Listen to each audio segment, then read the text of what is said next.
kawa.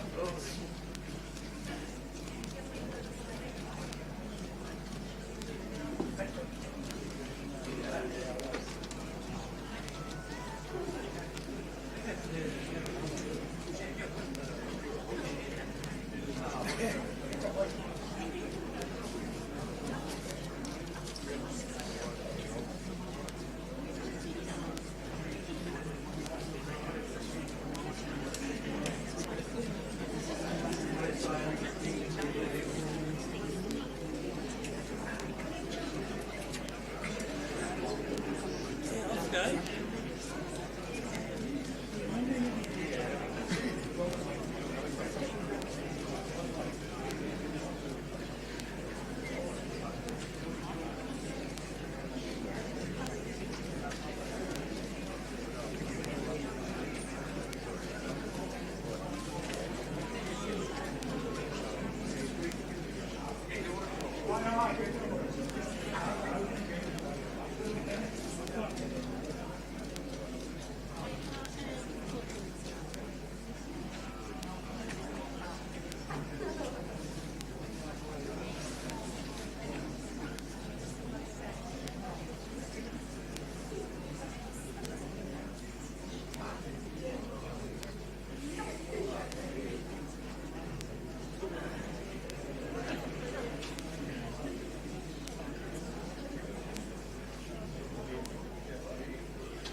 stealing some comms. Then we'll change the script.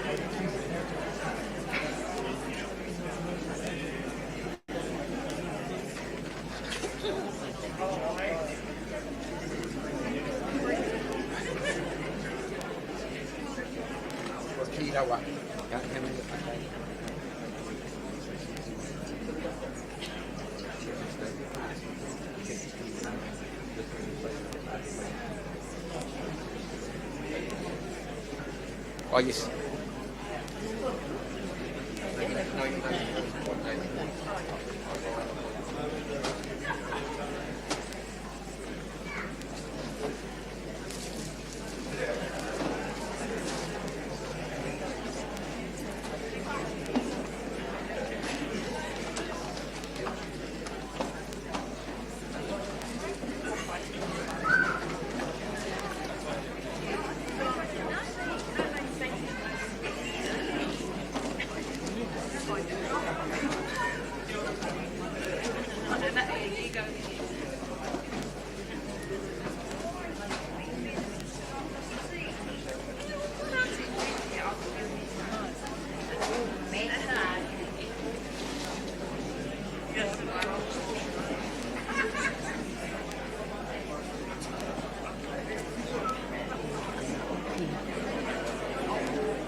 Whakatau mai rā tātou, I raro I te piringa o tō tātou nei, ware o te ngākau nui, roto I te aroha me te rangi maari e.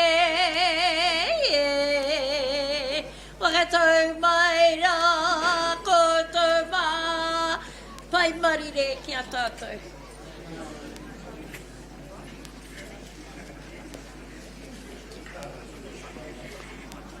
O ka tupua kawa ka tawhito kawa te matoe I o te rangi tēnei o ki rā te taketake rongo mārua wati.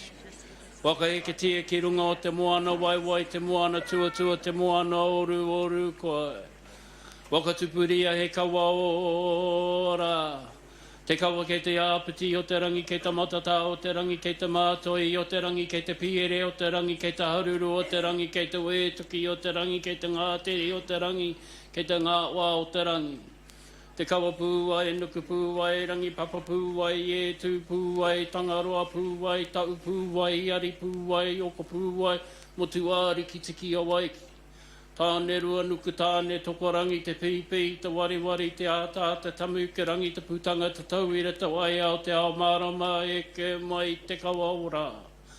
Pūwai te irunga, te kawa I raro, te kawa tāe, te kawa tukia, te kawa mania, te kawa pāe ki te kawa rau, I te kawa rau, mato, te kawa tupu nunu, I te kawa tupu roro, te kawa tupu rau, te patu te kawa. Ka tapu te kawa ka au, te kawa ka ea te kawa. E ke mai te kawa ora.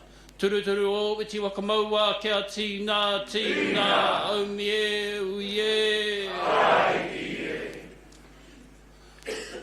Taranaki Maunga kōkiri. Taranaki Maunga e tai ki runga ki Aotea, ki o kau, ki inu āwai. E wānau kotai. Ngā waka e toru ko tai nei ki runga te marae o Aotea toko maru, kura au pō, Aotea, tēnā rā koutou katoa. Ara mai parenini I ki tītoki, ara ko puke aru e tērā, ara mai tītoki ki te rau o te uia, ara ko Ngāti Maru, ngā Māti Mutunga tērā, tai no, ki runga ki here kawe, tai ki runga o whakaurangi, a koe rā te roe o te ati awa, ki te huku wai o te awa o Waitara, ara ka puta ko Ngāti Maru. Ara me hoki anō tātou, mai here kawe, tai noa, ki roto o tau ngātara, ko Taranaki Iwi tērā, Taranaki Unai, koutou rā ki runga o Parihaka, hoki anō ngā o kāro ki a te uti rau o kotou. Ara ki ngā manu ērua, e nō rāua ki runga i te maunga tito ea. Hoki anō, ara mai te tau ngātara ki Waingongoro, ara ka puta kātou ko ngā rua Enerangi. Hoki anō rā mai Waingongoro ki roto Wenua Kura, ara ki Pātea ka puta ko Ngāti Ruanui, a tātou anō mai tērā tai atu ki Ngā Iwi ko ngā rauru kitai, ko tātou katoa e kōkiri nei i raro i tō tātou maunga. Anō reira, kia hoki anō ngā mihi ki runga ki a koutou kua tai mai nei ki roto o Taranaki. Ara ko ngā waru e toru, waka e toru, me ngā iwi e waru e tū nei, hei mii ki a koutou, nau mai, piki mai, whakatau mai rā ki runga ki tō tātou marae. Koutou rā, taku kitinga, ara ki ngā minita, ki a koe matua, anaru, kei te mii atu ki a koe me tō mai kei roto i te karauna, tai no ki ngā minita, kua tai ki tō taha, kei te mihi ki koutai. Kia hoki anō ngā o kāro, kia rātou, i te tau whitu te kau māwari, i te wā o pē i manama, i te wā o matua hami ora raumati mā, tai noa ki Māui Pōmare, tai noa ki a Neville Baker, ara ki a Hone Heramoa, ara ki a Ati Mate ki tā uti kā, tai noa ki a Moe Rewa Rewa mā, hei tū, hei māngai mo tātou, i auawa, engari ko ngā tinihanga o te kāwanatanga i auawa. Te tinihanga o rātou, ana ka haina tia, ka huna, ana ka tango. Engari ko hoki anō tērā mana ki runga ki a rātou. Rātou e mate, e aha, ko te wenua te take. Engari ka ki atu te i kaumātua o te kāinga nei. Ko huirangi wai kerepuru, mā te kākaka i hai, mā te kākaka anō hei tuitui. Nō reira, i raro i tērā whakaaro, nau mai, piki mai, ki runga ki tēnei. Kia hoki anō ngā whakaaro ki a koutou, e ngā koro matua o te maunga o Taranaki. Nau mai haramai. Nau mai haramai, ki runga ki te karanga o Taranaki Maunga, ki runga ki a koutou. Me e rā kōrero kei roto i a koutou. Ki taku whakaaro, ara ko ngā waiata katoa, kei Ngā Iwi, ko ngā kōrero hitori o te maunga, kei Ngā Iwi, ara ko ngā wakatauki o tō tātou maunga, ara ko Ngā Iwi anō, kei a mātou te mana o te maungara, e hara te kāwanatanga. Koera taku kōrero ki a koutou, aha koa kei te mate taku kuia a moe rewa, ka tū, hei māngai, mo aia.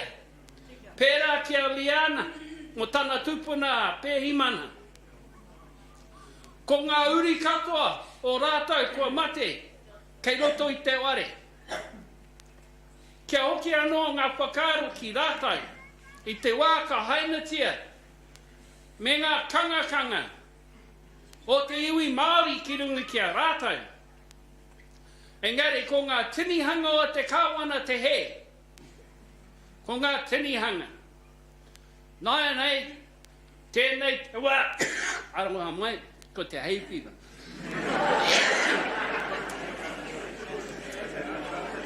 Aroha mai. Ko te tinihanga o te kawanatanga engari, kei ka tai mai koutou te rānei. Hei, waka tika tika, o i ngā tinihanga i auawa. Nō reira nau mai, piki mai, ki runga i te karanga. Anei te pai, hei tū, hei kōrero ki runga ki a koutou, ngā kōrero pai, me ngā kōrero kori pai. Kei runga nei. Nō reira, i raro i tērā āhuatanga, ana, ko tātou katoa, e noho ana i raro i te whakaaro kotahi, te hokinga mai, o tō tātou maunga ki runga ki a tātou. Taku pai i roto i tērā, ko maunga taranaki kē te ingoa. E hara ko Aoraki Mount Cook. Ko maunga taranaki kē te ingoa anake, kei runga. He pai tēnā, me te waka hokinga o ngā ingoa ki runga i te maunga. Ki taku whakaaro hoki, ānei, te roe o te maunga.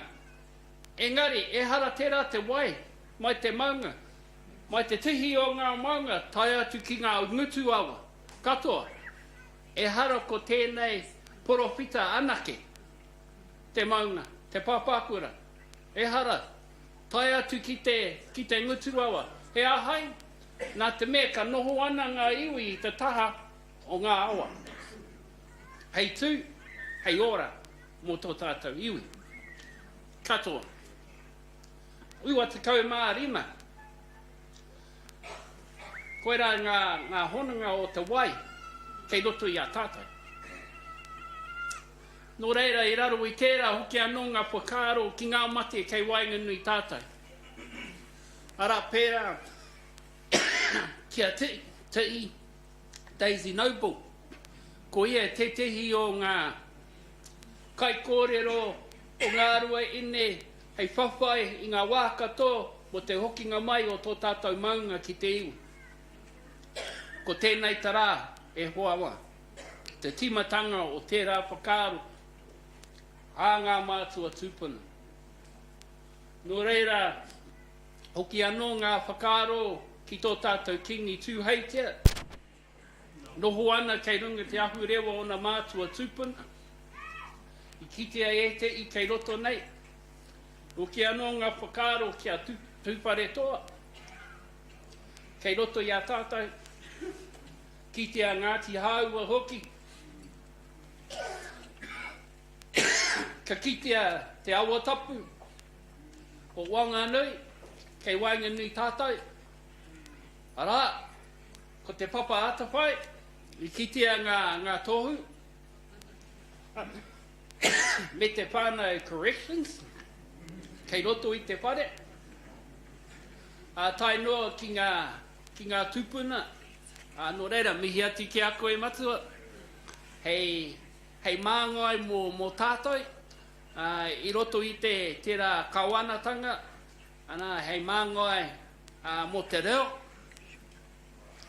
ka hoki anō e rā whakaaro ki runga ki a tātou, ara, kia tika ki te mauana ki tō tātou reo Māori, tō tātou reo rangatira. I kiti au i tērā i a koe, ka tukuna te mana ki runga ki a koe e te matua. Ko koe, ko huirangi mā, me e tihi atu. Nō reira, kei te mihi. Nō reira, e ngā mate, haere ki a rātou. Apiti ono tātai hono rātou ki a rātou moi mai. Apiti ono tātai hono, tātou te hongoare ki a tātou. Tēnā pūtau, tēnā tātou katoa.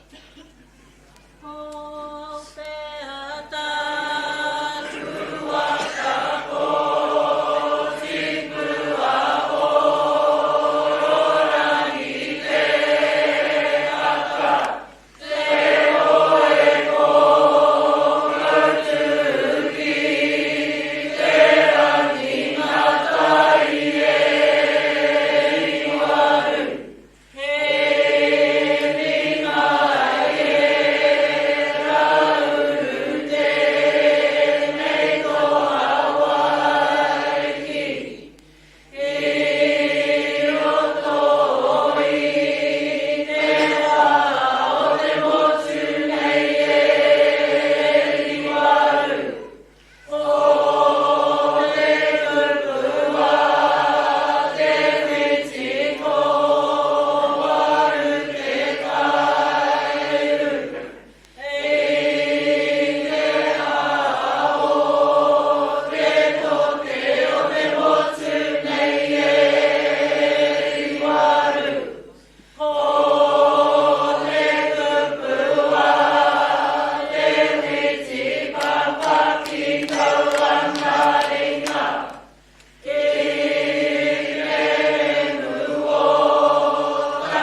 ki raro te mauri ki waho, te mauri ki roto. Te mauri o tēnei karakia hei oranga mō tātou katoa kai mahi kia tātou.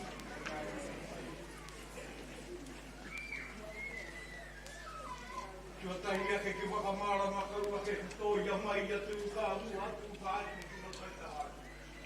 Kia tū taki la horongo ki te atawhai tawhito. Kia rongo ki te mai aroha. Kia tū tahi e wakamauri atu ki te la. Titira, ki te maunga titorea. Runga pariaka waito toroa. Ngati mai a runga ki au poto. O te takiri tangai te kahua uri a kaitoa. O tohu patariki na mandu e ua. Ua tu te wai ki te rangi mai e saue.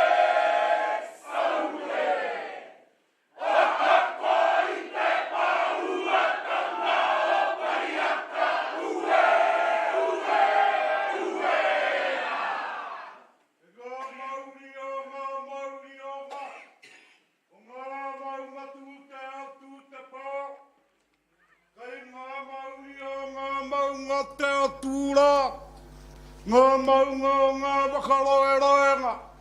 Ngā maunga o ratawana mai o te motu. Taku tai mua, taku tai muri, uta tai, hakatau mai kia Taranaki Maunga tatou nei. Kia mihi ke eu kia kautau. Taranaki Maunga e karatuku ki laro. Mihi ara te mono te ihi tawa i te tapo. O ngā maunga riki. O ngā maunga iti, o ngā maunga tūteitei o te ao, kua tae mai nei te mihi kia koe.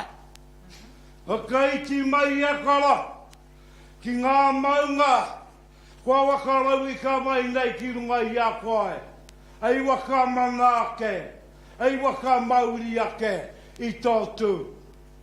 Tēnei au me oki nei au ki tō ware.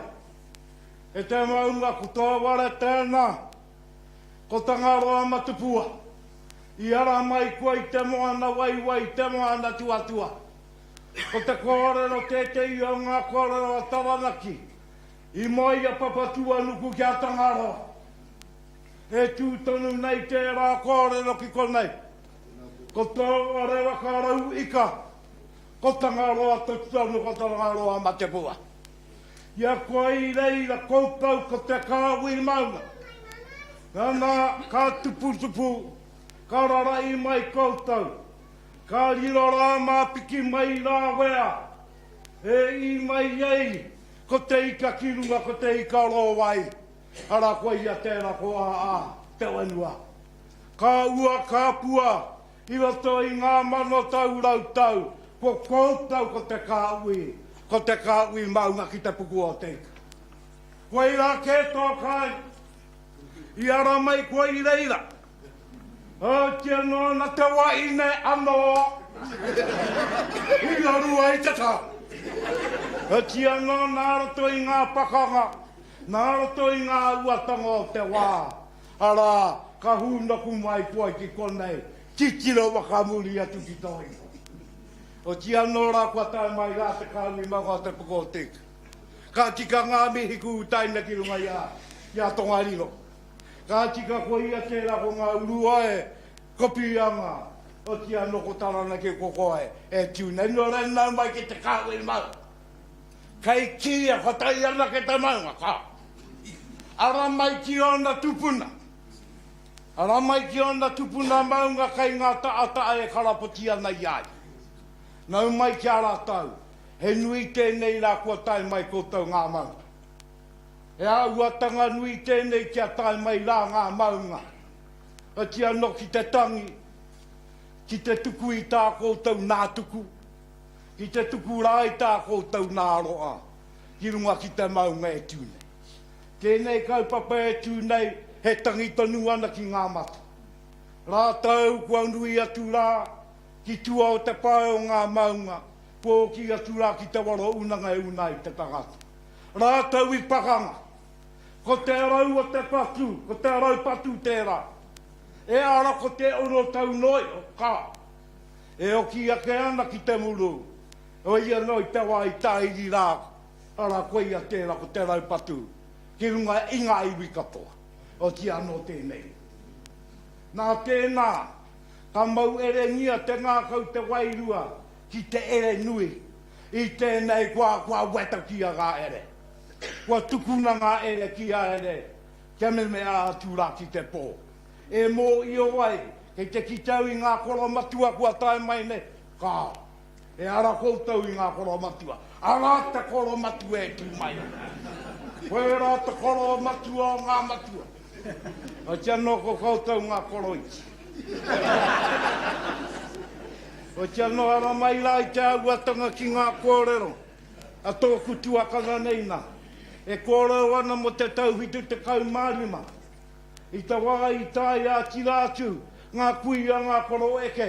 Ki roto i a te wanganu i atara. Ko āmi raumaki mā tērā. Kei te tika. Ana kua tau mai te raumaki i tēnei rā. Ko wiki ki a mai tātou e Ngā Iwi ragara o tamanu i te rā. Ara i a pē i mana. Ko pē i a ko te mana o tauriwi ki runga. Kua tau ko te mana o te ao Māori ki runga. Tau tēnei. O tia no rā tērā kuia. Ia moi rewa rewa. Ko ngā mai ia kua rewa ki runga. Nua reira koutou i aere. Ana. Tēnei rā. Te kura mai aro atanu atu. O tia no rau mai rā, Aotearoa, me Ngā Iwi katoa te ao, ki Aotearoa e tau nei. Nā tērā ingoa Aotearoa, ka tika, mote. Tērā ingoa nā tō mātou kuia, nā kura ngaroti. Nā rei tā wāka waka mana ngia, tērā ingoa Aotearoa, maharaki ki te kuia. Maharaki ki te kuia, o konei. Nā rima i tērā, nau mai la e te mana, te ihi, te wehi, te tapu. Tēnā koutou te hara mai. Tēnā koutou te hara mai.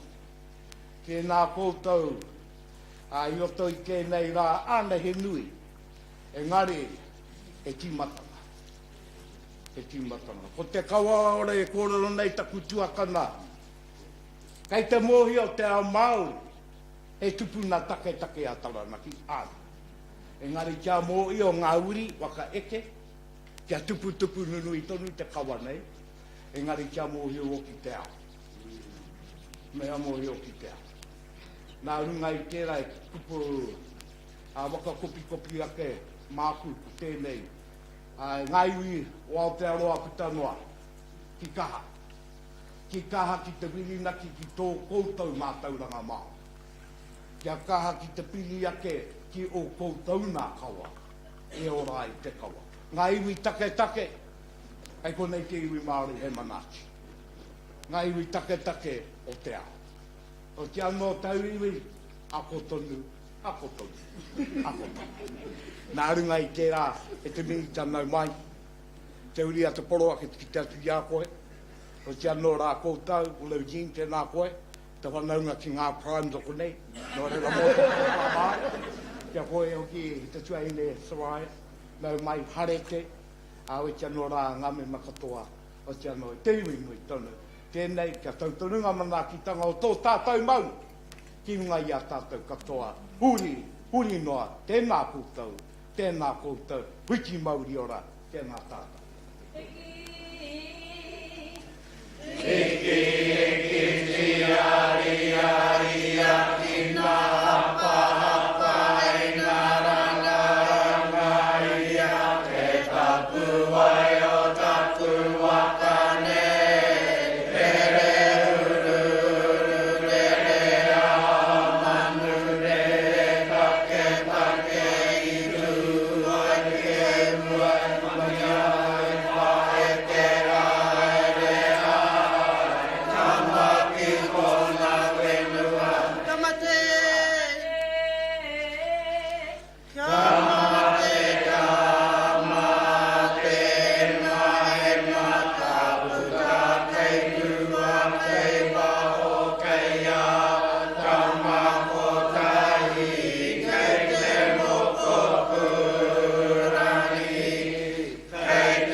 turu au ki whakamaua kia tīnā. Ngā Iwi e.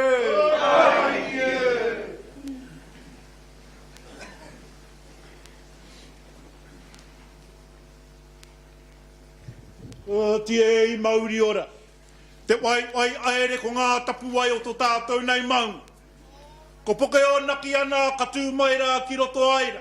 Ka tika rā te kōrero o te pai ana ko pianga te take, ko pianga tonu te take. Ka tai anō rā ana, te rā kōrero ana, ka toa nei ana atongariro. Atongariro e tū mai nei te nei ata. Arua peu tō tū mai nei te nei ata. E pūkana whākana mai ana nā tō tātou nei maunga i tēnei wā ira ira. Ka tai anō rā ana, ko tōna ko atu, ko tōna toka, kai tiaki nei a rau o tō tapairu, e manaki tia nei tō tātou maunga ana kia aere tōtika ia ana ki kone. Ka tika rā te kōrero ana, ka tāngia ana tō tātou nei maunga a poke anaki ki te awa tipua. Te awa tipua nā, ka wai aere ana e ia, ki tēnei tau te tai au auru, ana, ka tika rā, ka karangati atu rā, a pauaka i aia. Ka tika nā, ka o ki ka uta, ana, ka tai ana te maunga hanga ti ai to tātou nei awa te anga tāua. Ka tai anō rā, ka tau mai ana to tātou maunga, ki te taara o pauakai, a kai take, ana, tēnei wā. Tēnei wā ana ka tū mai nei ko ngā wakapapa kōrero te kāui maunga. Ngā wakapapa kōrero ana te kāui rua. Te kāui rua me kīra ana ka tai mai nei a rua taranaki. Nā a maru wakatare ki te karakia nā mo tērā tama.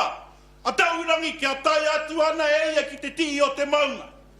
Te tii o te maunga ka tū mai rā ko tōna ai. Ko tōna ai, ko te ai kā nei, e puputi ana, i tēnei wā, e puputi ana moa ke tonu atu. Ka tika rā, e tū mai rā te au ataurangi. Te au ataurangi kia kore mātou e ware tia. Ko tēnei to tātou maunga ana e maunga tipua. E maunga tipua ana me ki rā, e kiti ana to tātou maunga te raupatutanga o te tangata, tātou nei o Taranaki. E kite nei to tātou koro, ana te tainga mai, a te oariri, nā me tērā taniwa, ko tōna niho ko te kaura, ko tōna kai ko te wenua.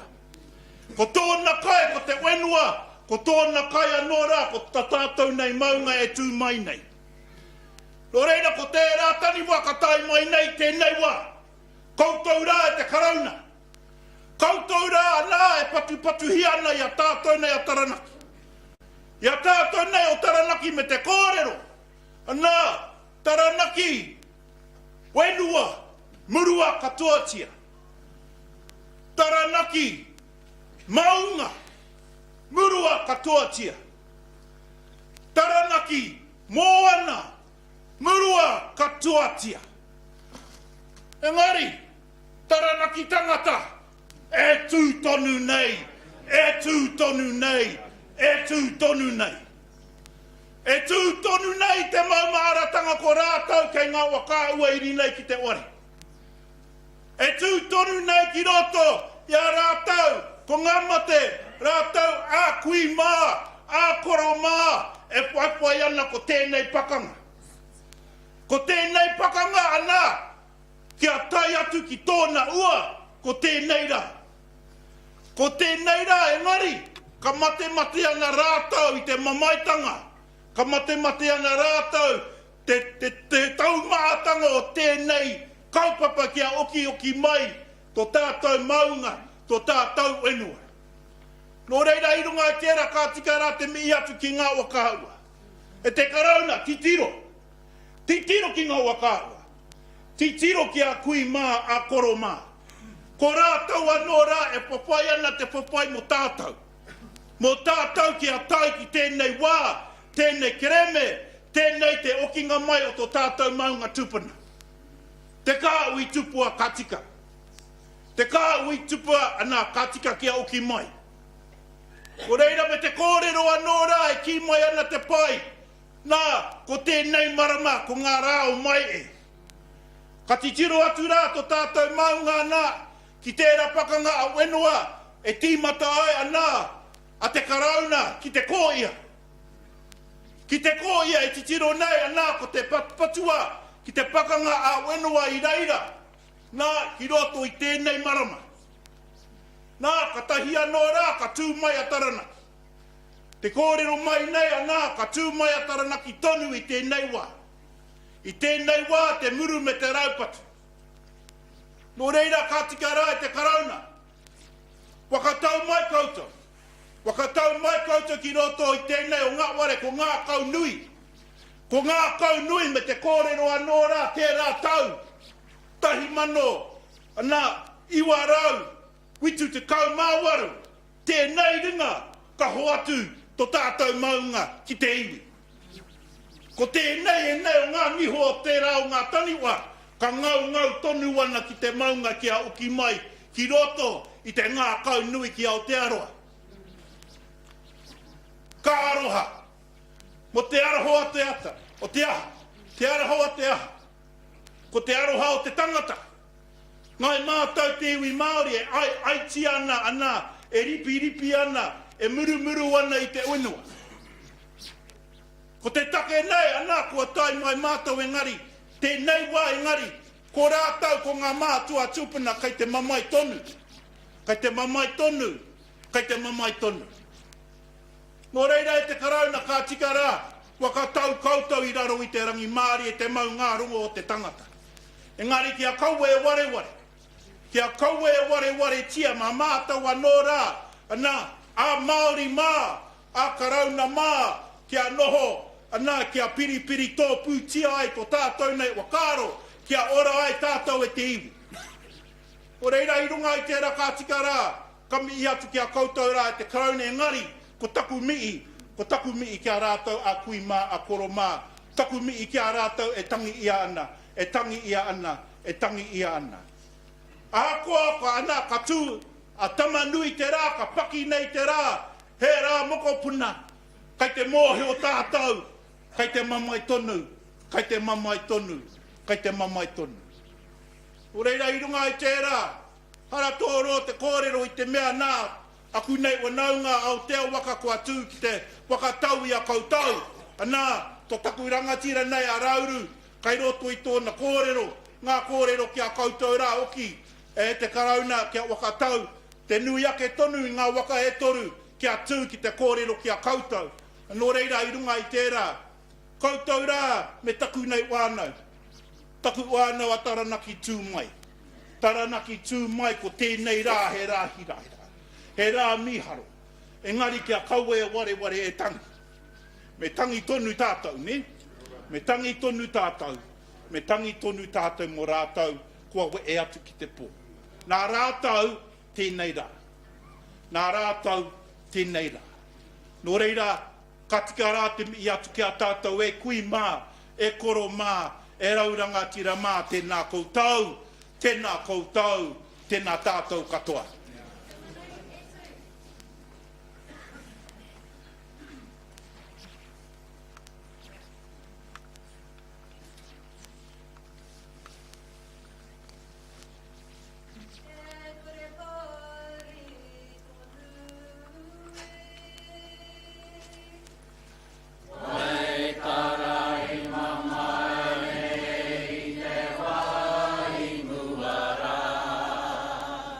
I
matua o ngā wāmutu ngā kore.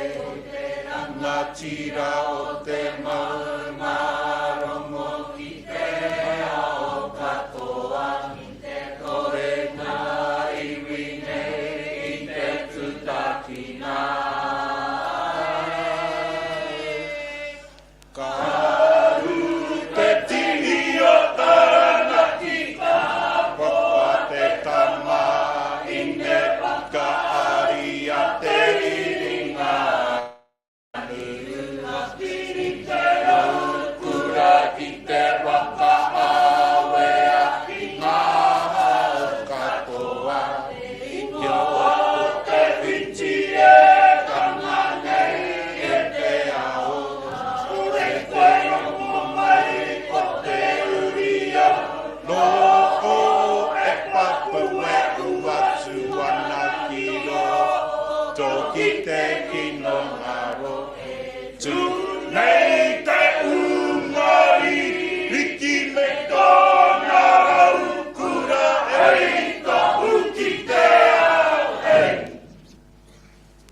Ka tika rā, ka mau ana ko te ia o te kōrero. Te ia o te kōrero me te mamai kei roto i te waia. Ko te rā, te kōrero rā, ana e tū te ungaririki.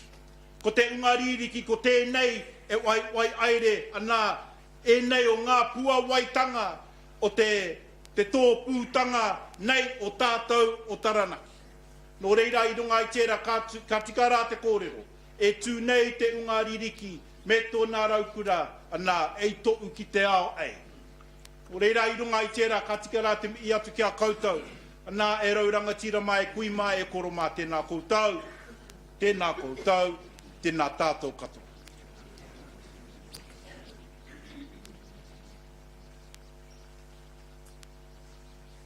Ei tahu tuakana tonga, ka pūrua hia nei tēnā te moko, o ngā kōrero o tāmati te ngā huru, i piki atu ai ki te tihi o Taranaki e tū nei, i hamabangia nei ko tōna pō.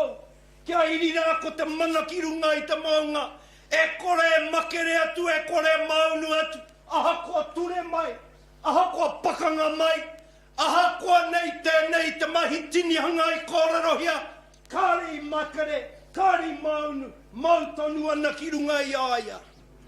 Kohea te rā maunga aia. Oha kora ki te aue nuku mai, ke mai. Ki taku tau waro ki kini ai e ha. Rora ke noa. Ki taku tau waro ki kini ai e ha. Kei kōtai a mai te kōtai kōwai tēnei e tū ana ko Taranaki. Kāre au i te kōrero mo Taranaki Maunga na he kei te kōrero mo Taranaki whenua, o Taranaki tangata e pai nei. E tū nei unga nai te whakaaro kotai te reo, kotai te wā, kotai te iru, kotai te rai, kotai te karu, kotai te Pōwhiri, kotai te ringaringa, kotai te waiwai ki hai tīta nei te haere i runga i te mata o te whenua. Kotai te Taranaki nei, e tū nei ki mua i a koutou.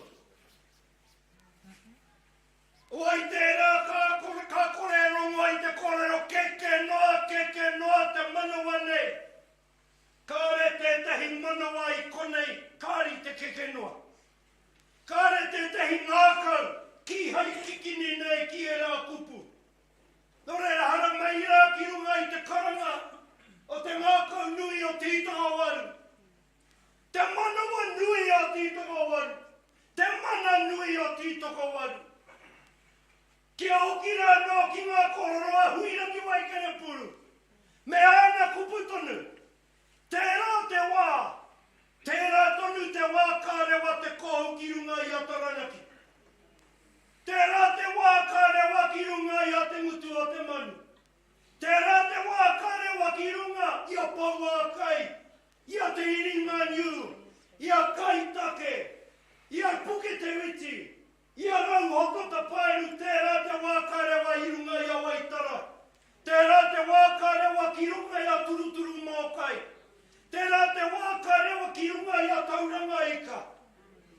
Tērā te wā, ko tēnei taua wā. Ko tēnei taua wā. I runga anō i te mea, ko ngā koreme, ko ngā kōrero i rene ki runga i te whenua, ka kia atu ko ea. Ko tahi te mea toi ana, ko Taranaki Maunga e tū mai nei, ka rewa te kou, ka rewa te kou, ka rewa te kou.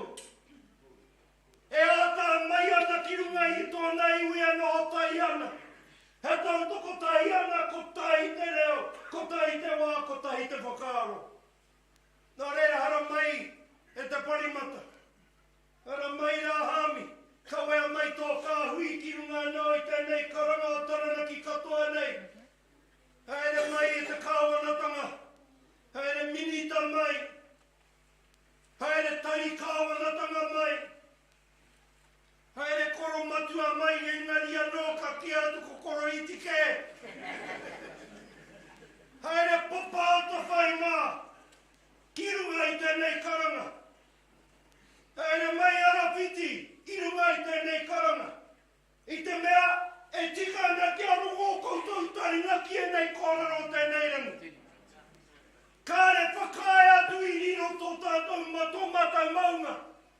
Kāre whakae atu, ki hai riro. Ki hai riro te mana o te maunga. Mau tonu atu ki runga anō i te iwi anō mai nei. Engari anō te tore. Iri nei kia tai anō ko tēnei te takahanga o ngā tūruhi. He pikiniki nei ki runga i tōna ti. Nā reira mea rongo mai konei. Ti tari anei tēnei mea te ture i tēnei rangi. Ti haea te ture i tēnei rangi. Taune hea i kia taune te ture i tēnei rangi. Kia hoki mai a tikanga ki runga i te ti. Teino ki ona kipina ki tanga, ki ngā putanga o te wai, i ona tātaha. Ka ki atu e ke puna wai e korera anō e limiti.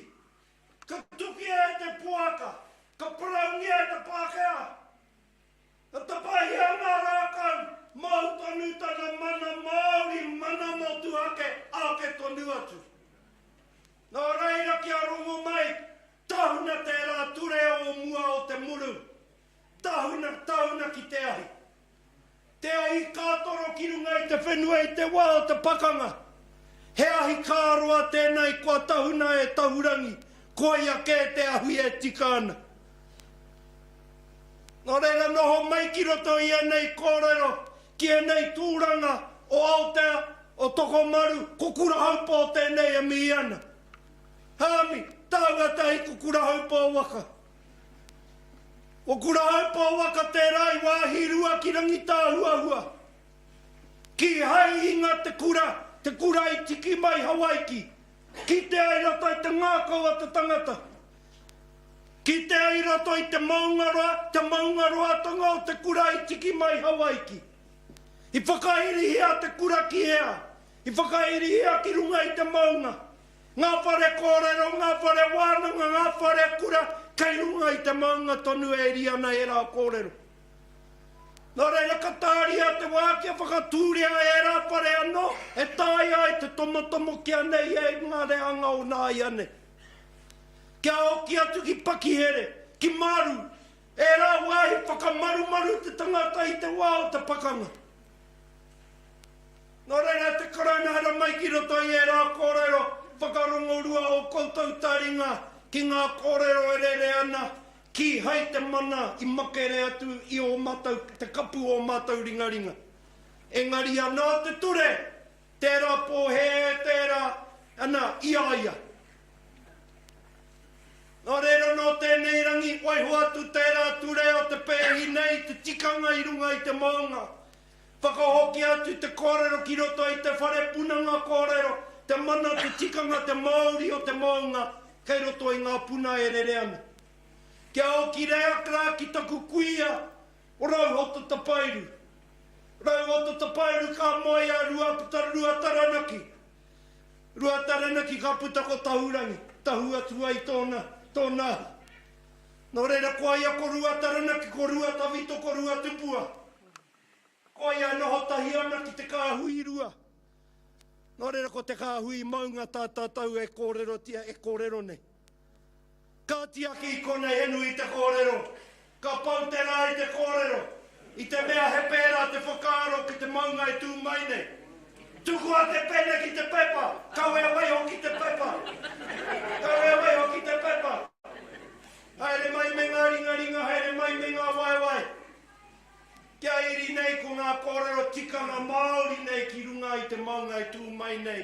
Kia tāia i te ki he koro matua runga i tēnei rohe. Tēnā koutou, tēnā tata.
Tiaki te kaupapa kia ora mai a tupua tawhito me ngā kōrero rā i roto i te poi.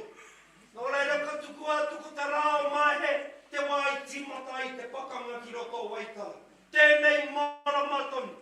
Nō reira ka tuku atu ngā whakaaro ki rātou katoa ka hinga atu ki te pō mo te whenua te take mo te maunga i tū mai ne. Iriro here atu. Tēnei rā, ko wete kina tēnei ngā meka o te ture ki runga i tō tātou tau e ke tūana. Tēnā koutou te karauna, tai mai ai ki te whakatina nei tērā wawata moere were wama. Tēnā tātou.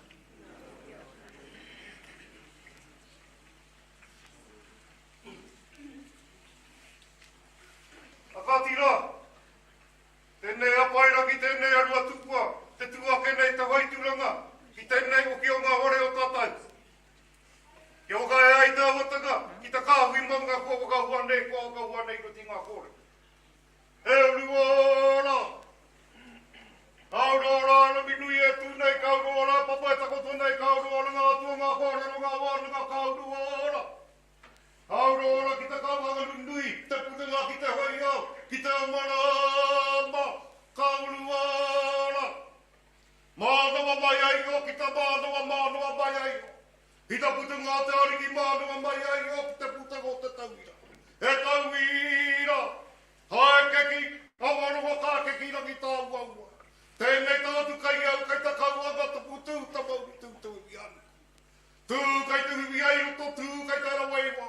Puruti a mai raro tāui a mai wā o tēnā ta mauri kau kapiki. Ta mauri kai ruga, ta mauri e rangi. Ta mauri ka puta ki ta hai ao ki ta mau. Piere te rangi ruga nei puta ngāri ki no au no tū ki ta waka tauira mai. Tēnā ta mauri ka waka piki, tēnā ta mauri ka waka kake. Ta mauri o tēnei tipua, ta mauri o tēnei ariki, ta mauri kai ruga, ta mauri e rangi. Ta mauri ka puta koe ki wā, ki kurangi, ki te hai au, ki te amarama. Ha turuturu o hiti, ha ka mau a kia tina. Tina. Haunge, uie, haikie. Hana mai, e ta mana o New Zealand. Tomo mai te ware. Kei oe nei koutou e mana ori te tēnā ki ta mana kohore no ia nei tēnei rā te o kapuaki nei te kupua o ngani. Ori te katoa i ki ngā kōrero o Taranaki. E o tino rā, te rereke e tango tōna o kaua kei rā no o ki rā te ua. No te kawa o tawhito ki te mana e mau nei mātau, e mau nei mātau. O rongo o mātau waka, o kura aupo. O toko maru, eke mai ki au ki au te etu nei. Mo te kāwi, rua te kōrero nei. Hoki no au, te wakau tēnā mai ei, e oku mātua, e oku tupuna. Tupua mai, tawhito mai. Ko ta waka tēnā, ko ta uarani. Ta waka una e a mau i tiki ki runga. Nana no ai, tuku a pītana o, ora ki tuku. O tōna matau, ki mai rā wea, mana i au te ākei, i ta riakina mai, o te ao, te wenua e tūnei tātai. Nā reira, haputa mai a mau i tiki, ko tawanga, ko mawake, ko pauenua, ko te kuti, ko te rangaua, ko te peka, eke mai. Ki aurunga te pō, ki awa te rere ao kaputa mai, ko rua tipua te tūne. Ara, ko rua tipua, ko rua tawhito, ko rua aia, ko rua paparua, ko rua taranaki, ko tātou anō tēnā, i rote ngā kōrero, one e. Ko kapua nui, ko kapua roa, ko kapua tūtai, kaputa mai rā, ko tarawera, ko te kerekere nui o tarawera tēnei, te aua tupua e kōrero ia nei. Te tau nei, ki te tautoko ake. Te mana o ngai tātou ngā wenu e tūnei tātou, me ngā auataka katoa ki tēnei tātou, rogo nei tātou, no tātou te mana ki te waka ai. I rote i te kawa o tawhito rangi e ara i rote i te ture. Ko reira kai te tautoko katoa i ngā kōrero, ko ora ia nei ki te aruaro te karau. No reira hāmi, ko rua tai ko te tua ine ara ina mai ai te karauna, ki runga i te take e tūnei. Kia o ka puakina eria, ana mai tōna mana i wea. I takea mai, i tā waiki nui wā mātua, i takea mai i wā ike, māna i waka ua. Ko reira tēnei o ki rā mātua e purutia nei, te mana, te tapu te i te wei. Te mauri te wairua, o te pau toko i te rangi e tūnei koe e ko Taranaki. Ana, ko mā te wene, te kāwi tangata o te kāwi maunga te tūnei. Ki te aroaro te tangata, ko ka puaki nei o mātou kupu, āpai te akei te mana o tūhakare. No reira, uri noa kia tātou roti tō tātou pīrina. Tēnā koutou e tūtui nei, tēnā o ki rā tātou katoa. Tēnā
ngā te manu whanua i ki reira titi ai, whanua i ki reira kate ai, whanua i ki reira tūtū mai ai, te manu a te whakikura tangata matua i a tāne.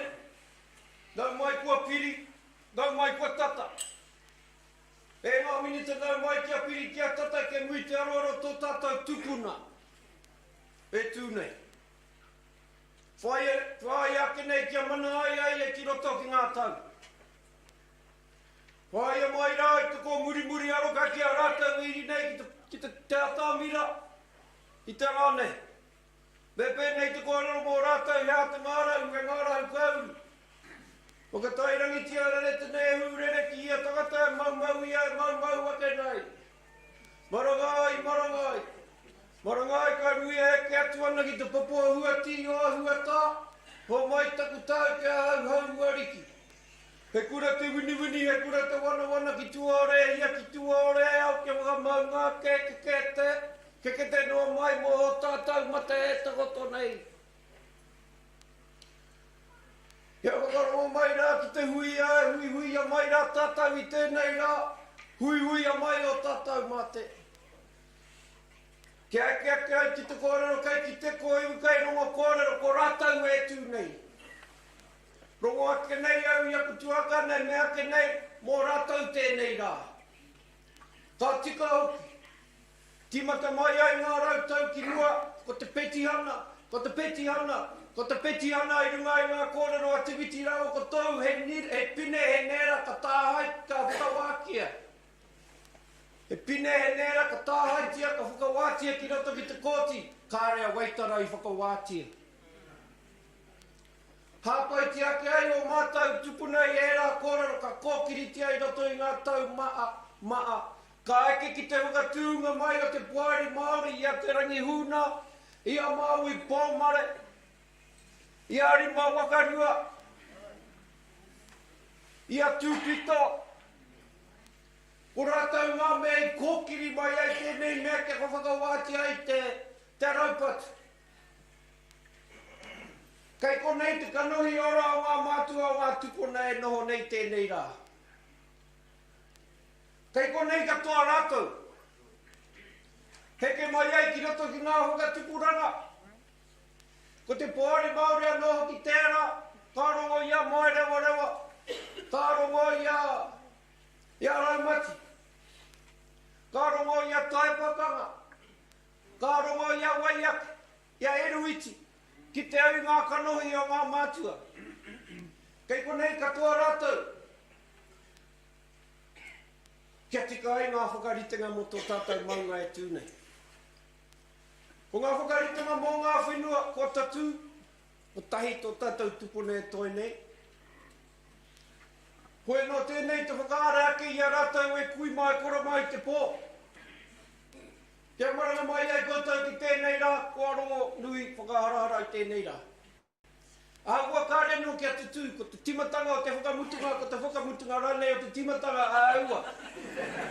Engari. Ko te taumata tuatahi rā tēnei ka tukuna atu ki Ngā Iwi ma te iwi e tātari, ma te iwi e whakae.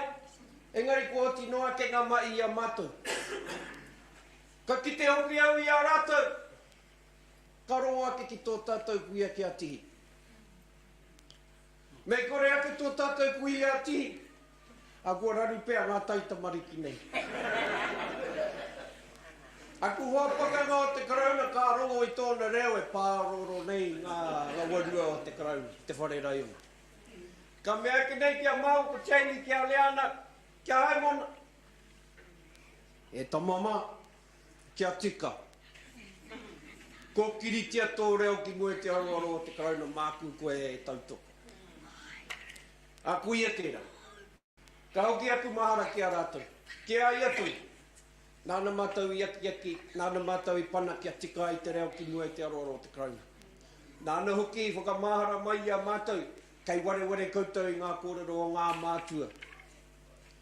Oino ko tae ki tēnei rā. Ko tae ki tēnei rā. Oino tēnei mi i akenu.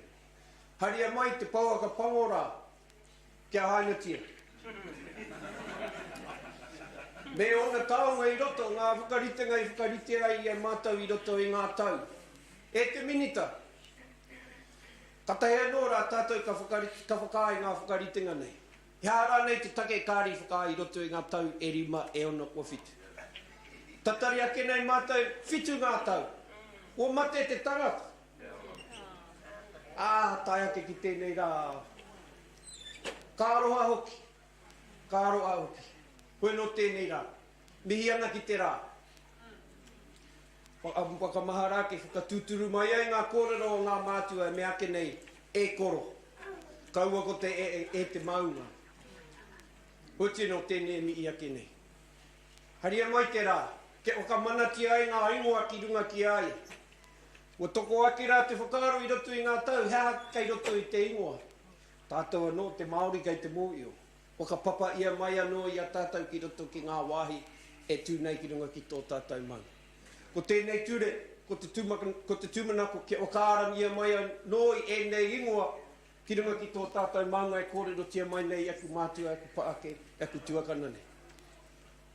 Whakaara ia mai rā, ko hanga tāua. Ko whakaara ia ko te ingoa Stony River, whakarere atu, i runga i te aroha. Whakaara ia mai rā ko te au kawa.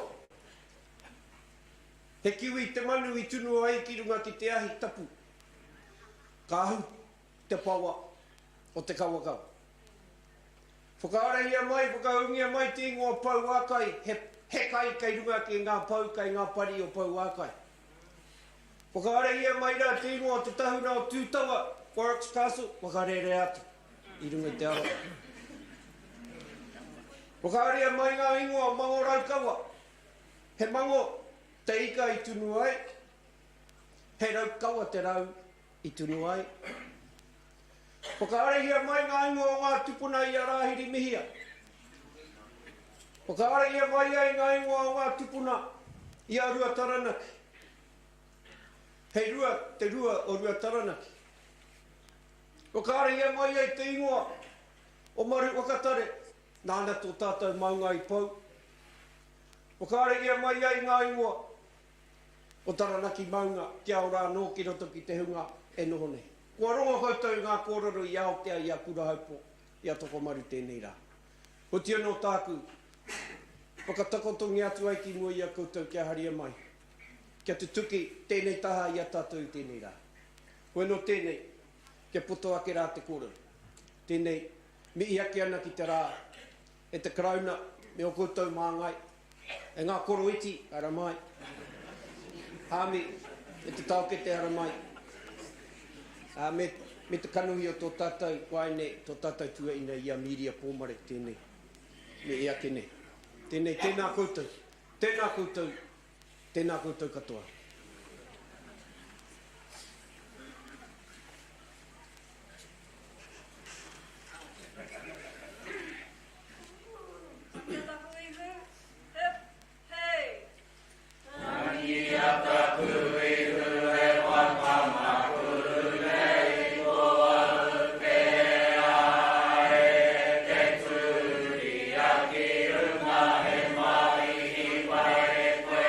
Give me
nuku kaneke neke. Kanuku nuku kaneke neke. Ki te atua o ngā tai e hora nei, me he pipi wharauroa. Takato te pai, takato te pai, takato te pai. E te maunga o Taranaki. Kua pōhehe o etahi ko mate Te Iwi.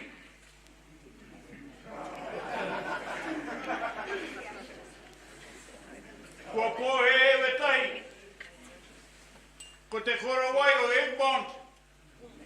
I hora hia nei ke rungu i a koe ki a mau koe. Nā wai i teka, nā te pū, i tango, i whanako. Nā wai i kōrero, ko ngū te reo o Ngā Iwi o Taranaki. Mai rāno, i tūai o koutou nei rangatira ki te pupuri tonu ki o rātou nei mana. Me pēhea rānei te whakangātu. Me pēhea rānei te anga whakamua. Me pēhea rānei te ora tonu Te Iwi ki tēnā kāinga i te harenga mai o ngā hoia nei, pēnei i te poi, e rere ana. Ka rongo hoki ki ngā tangu, ka mohi o tonu, ki te ngā kau a te Pākehā. E hia te ana ki te whenua me tōna taniwha koura hoki o naniho tika tonu te kōra. I kona hoki a te whitirao kotohu i tūai ma te raukura, ma te rangi Māori o te raukura, e ora ai tōnei, ora awa nei iwi. Tēnā pēr ko tika tonu tēnā kōrero. E rere ana te raukura i nāi nei, he tohu ki te motu. E kore ware hoki Ngā Iwi nei, ki o koutou nei maunga, ki ngā pūtake o te whenua, tainua mai ki tēnei marae, ki te kuia nei, a tihi, i whakapau kahai, mo tōna maunga, mo tōna iwi, mo tōna moana. Nāna noi whakakongia, te hunga rangatahi, ngā reanga hou, ki a haere tonu te kaupapa.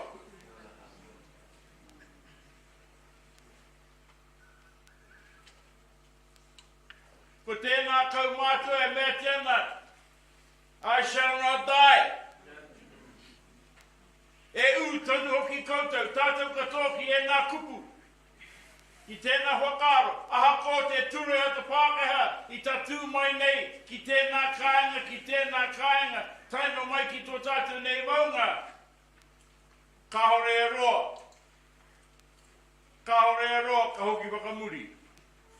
Kua ki te rātou, i te āhua, he hoki a warātou nei mahi, e pāne ki te whenua. Nā wai rānei i murua ngā rākau, ngā ngāhere. Whakaparu ngā aua. I te wā e tiru kauana te iwi o te kāinga nei. O rātou, o koutou ake kāinga. Ana, ko te ururau patu hoki tēnā, rongo nui. Ko wai te mea i ware atu ki tēnā kino. E kore. Taino mai hoki ki te ture e mea tēnei koutou mo te maunga nei, ngā rangatira. I whakai atu ki tēnā ture, taku aroha ki a rātou. Nā te mea, i te wā o rātou, i pupuri tonu rātou ki te aho, ki te kaupapa nei, ki e kau e ngaro, ki e kau e riro, te katoa, o te mana whakahaere. He mea whakatepe, hare te mea he whakatutukitanga, engari he mea whakatepe. Kia hai, kia tai mai tātou katoa i te rānei, kia whakamutu atu te āhuatanga o rātou nei mahi. Koe nā rangatira. Nā e mihi kauna ki a koutou ngā rangatira o te wānei. I roto i ngā kōroro hia. Mi haro pai au ki te kotahi nei. Oi, maro te koha. I te kōrero nei e pāna ki tēnā o tātou nei rangatira. Taino mai ki tēnei kaupapa. E ai ki te kōrero e kore tāi te uku, te piri ki te rino. Nā, ata tiro hia hoki tātou ki tēnei mahi neina, e piri ana te rino ki te uku. Koe tēnā ko te hia, e mea mai a rua kere e tikana kia noho tahi, kia whakai tahi, ki te whainga kotahi. Mi haro pai au ki ngā kaunihera, I haere mai te rānei, I runga I te karanga o tō tātou nei maunga, I runga I te manākitanga, o koutou nei manākitanga, o te tangata, o te kāinga, o te marae. Nā, hea te mea ki e tui ai, te piri, hoki, te hono hoki, o te uku, me te rino, ko te tiriti o waitangi. Nā te tiriti o waitangi I mea tia, haere mai koutou. Engari, haere te mea ki e mea tu, haere mai ki te tangohia, ki te whanako I o tātou nei. Rawa. Ko tika tonu te kōrero mo tēnei mea te mana. E kore tāia te pū, te ture, te aharanei ki te whakakahore tēnā mea te mana. Nā te mea no tātou ke te mana.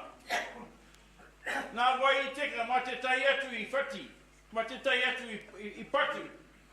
Taino mai ki te mauri o tō tātou nei maunga, I reira tonu, I ngā tauko pahure. Koe ko te mea ngara ko te tangata, ko te mea ngara ko ngā hapu, me ngā marae pēnei, kia uru atu ngā whakaaro e tikana, kia tupu ake te huarahi e tikana, kia whai mai ngā koru I tinei ki te kōrero, ki te pono, ki te māramatanga o koutou nei mātua tupune e pāna ki te whenua me te rangi. He hōhonu hoki te mātauranga e pupuri tonu nei e koutou.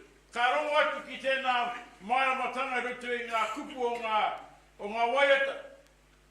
Ke whakamaha ake ngā whakatupuranga hau ki e nei pūtake kōrero. Nā rere mihi ana ki a koutou, I whakai mai, ki a uru mai, te āhuatanga o tauhi ke rotu I te kaupapa nei. He mea nui, ki a whai mai hoki rātou, ki a ngā kau nui hoki rātou ki te kaupapa.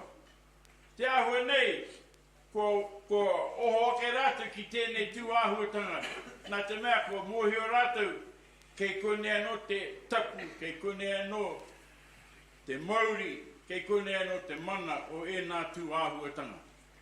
Nā rere he honore nui tēnei ki e tai mai, hei, māngai, mo te minita, mo ngā minita, mo te kāwanatanga, mo te ope katoa ko e tai mai, e tikana pēr, ke ko tahi te kai kōrero.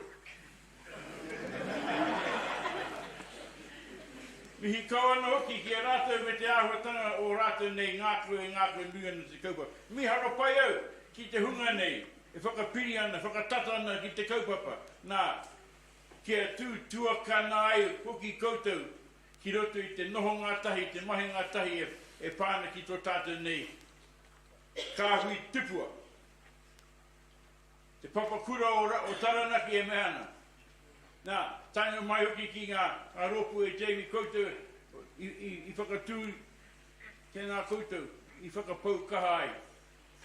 He huarahi roa. Ko roa tonu te huarahi kei mua I a koutou I a tātou katoa, katahi, ko tika te kōrero, katahi ko timata. Engari ko whai minita hoki tātou no motatau.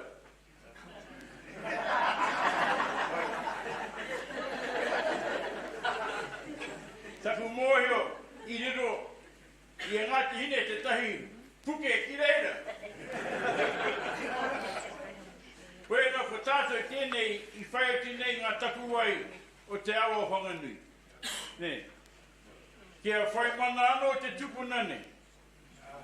Taino mai ki waikato aua. Ko pērā tonu, ki te ona e roa toe, ka kite ka pua wai mai e tahi o ngā wāhi nei i noho tahi ai, i mahi tahi ai. Te katoa, he raru i te maru o te mana whakahaere o Ngā Iwi Māori. Nā reira, mihi tunu ana kia koutou. Here te mea kua roa taku kōrero. Engari e kōrero whakautu. Ke raru i te tūni o tō tātou nei whare. Ke rungi te marae o tō tātou nei o tū mātauhenga. Ka nui te pai hoki, te mana hoki o tō tātou nei hui. E tikana, kia hara mai e nei hunga nei na kia maharake.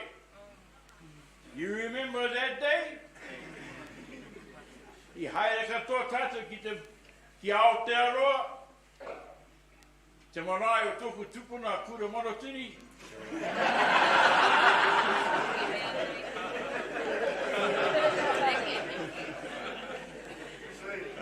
Mihi mai e ngā rangatira. Mihi mai e ngā rangatira. E mahara tēnā hoki koe. I tērā tau, i te whare pāre mata koe, i tēnei tau. Kei wainga nui koe i tō iwi, e tūrangatira ana. Nā reira tēnā koe. Mi hasi ki tō māma hoki. Rātou ko mene ki te pō i tikana, kia whakamihi atu ki a rātou. Tika tonu te kōrero. Rātou i whakapau kahai, haere ngā mate haere. Tātou wene, ko te hungora, e hui ana, e whakapai ana ki te kaupapa o te rānei. Kia hai, kia whai wāhi, ngā mokopuna ka hore no ko whānau mai nei ki te ao. Tukuna te ao ki a rātou. E nei taonga katoa whakahokia mai. Hei taonga no mā rātou, kia whakaora ake, kia tupu ake, hei rangatira no mua po. Nā reira, i rungi e nei kupu mihi kauna kia koutou katoa ngā kuia, ngā kaikaranga, ngā kai poe koutou, e whakatutuki nei ngā tikanga o te iwi, ngā tikanga whakahirahira o te iwi, kia kite mai, kia rongo mai, ki te kaha me te mana o koutou nei taonga e pupuri tonu ana. Nā reira, i rungi e nei kupu mihi kauna kia koutou e ngā kaumātua, ngā kuia, ngā koroheke, ngā pene iape, John, ora tonu ana, kaha tonu ana. Nā reira mihi atu kia koutou. Hare te mea kua te minita, ko te minita ke kone te minita, ke ai o ana kōrero. Ka kite mai, ka rongo koutou ki tōna koi. Rātou ngā minita nei, e whakahaere tēnā ngā kaupapa e pāna ki ngā teme. E ngā kau nui ana. Nā reira, tēnā koutou kere huhu mai tatu katoa.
Ko tika tonu te kōrero e pāna ki te wai. Ke kona no te maunga, ke kone no te whenua, ke kone tonu te wai e rere ana mai ngā maunga, taino mai ki te moana, e rere kea o tātou nei titiro. Nā rere, tēnā koutou, kia hui mai tātou katoa.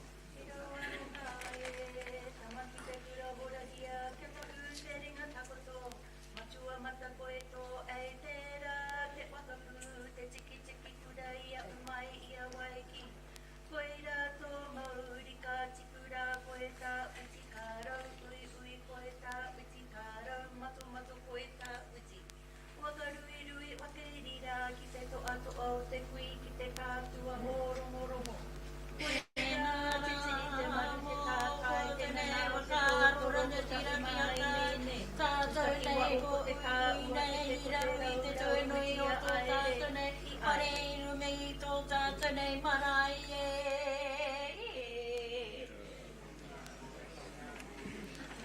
Tēnā tātou e te ore. Tēnā koutou e te pai, whakaitia nei kia kōrero hia ngā reo o te maunga. Kia wakatau atu te karauna, nā kauni era, ki roto i te kaupapa o tēnei rangi. E mi ana, koutou ngā rua ene rangi, e whakaitia nei. Anei ngā reo o tō tātou pai te rāne. Ko te whai pāranga ki tō tātou tau ke maunga te kaupapa kua rangona ki ona kōrero e te tuakana. Rahi nei tēnei tira.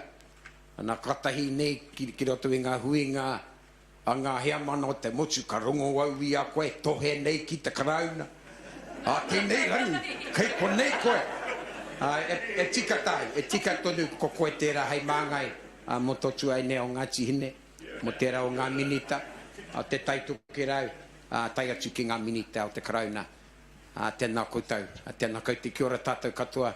Sometimes I dream of a time when we're all speaking te reo. And that we can really understand the depth of the expression from our reo kōrero today and our poi and our karanga and the importance of this journey that they took us on in terms of the kōrero, right back to when our maunga was confiscated. Right back to that time, and to a time when we probably weren't sitting in the whare nui with the koro matua, or is it the koroiti of that time, and with the ministers. It was decisions were made in another place. But the fact that we're in this house, and yes, you know, there's some that are struggling with this journey we're on, but the fact that we are all here together, we do represent our marae, we do represent our hapu, we do represent our iwi, we do represent our waka, but today we're here for our maunga. And that is what it's something that we know we can work together, and we have shown it through this whole hikoi. Ai te whānau, and I just wanted to mention the importance of that drum and that poi, because the drum led the troops into battle in the land wars of the 1860s, and we've used that drum from that time to tell our story. So that the importance of the poi and our waiata and the story and those kupu bring forward our aspirations of tomorrow. Nō reira, we've got a ceremony to perform, but first we're going to do I'm going to be a really good teacher. I was a kaiako in a former life. So the trick is, actually I've got my chairman looking over the chairman of this marae is giving me I need to do the housekeeping whānau. Just to note that the wharepaku, as we move chairs, the wharepaku are out and through the double doors off to my right. And smoking is in the park. I know most of us don't smoke, but in the car park out there, and please, butts in the rubbish. The emergency exits you'll identify, and if in fact we do have an event, we gather in front of the whare kai and over by the car parks in front of the whare nui. We are prepared for COVID. There's hand sanitizer and rats, and if you're feeling symptoms, you probably shouldn't be here. But e hoa mā, paitera. So what we're going to do, whānau, is we're going to all move our chairs to face the stage at the back, and I'm going to ask those of you that are at the back are suddenly going to be in the front. We're going to move you back so that our ministers can go forward, our negotiators can go forward, and our iwi chairs can go forward, because they will be taking part in the initialing. Ka pai, te pai tērā. So let's stand and turn chairs around. And then we'll, whānau, we're going to keep moving.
I'm going to just ask Tēnā tātou, can you just make your, if you can just clear the middle pathway so people can move, and there will still be seats available, so just shuffle into a seat towards the back, and I will ask our ministers, our negotiators and our leadership to come to the back, if you can leave all those reserves free.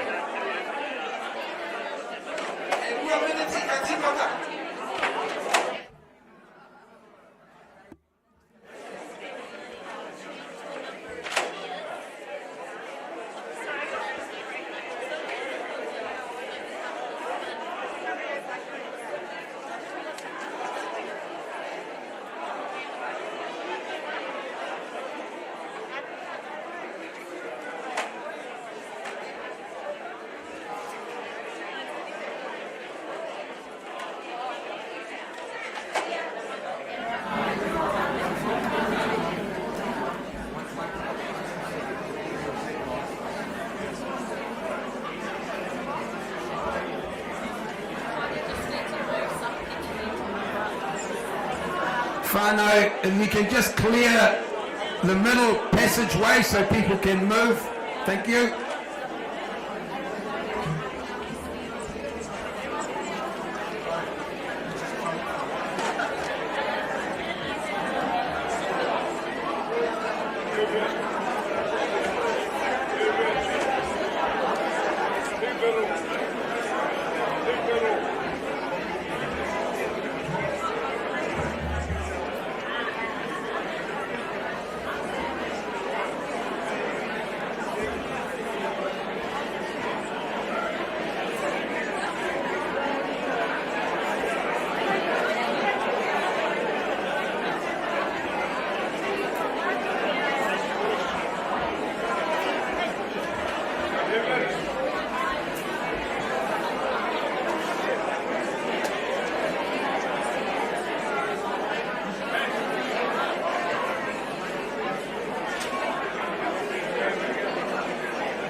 Paua ki runga, paua ki raro, paua ki tā more more nui no rangi, ki tā more more nui no papa. E rongo e ai o te nā i tō pau katu e kore uia, e kore unu ia, e kore inga, e kore warara. E tū nei te pau, tō tatau tau e ke maunga, e rongo wakairi ia ke tūturu waka maua kia tīnā. Ai mea ui e. Na tēnā tatau. Ko tai mai runga i te reo karanga o tēnei kaupapa. Te Ruruku Pūtakerongo. Te waitohu. Te wakataunga o tō tātou maunga. E tīmatanga. E tīmatanga. No reira me i ana ki ona wakarite, me i ana ki ngā mehi kua mehia, tai atu ki ngā poe kua rite, kua kite atu kua rite ngā poe, ko te taki te wā e tikana. No reira tāku tuatahi, tau toko ngā mehi ki ngā minita, ki ngā kauni era. Ai anō, ka tuku atu ka tika ki tō tātou Minita Honourable Andrew Little, Minister of Treaty of Waitangi Negotiation. Just anaru tēnā koe. Tēnā koe. Ana kua rongo i ngā kōrero wāinga ia koutou me tō mātou tīmane. Mihi ana kua whai wāhi kia hui koe te rānei. Ara mai ki ronga i te reo karanga o tēnei ware. Tō tātou maunga ko ki tātu koe. We welcome you. I know it's been an interesting negotiations and some of those comments were made during the mihi, but rightly we acknowledge you on this day and we invite you up to the stage. Hara mai, e te minita.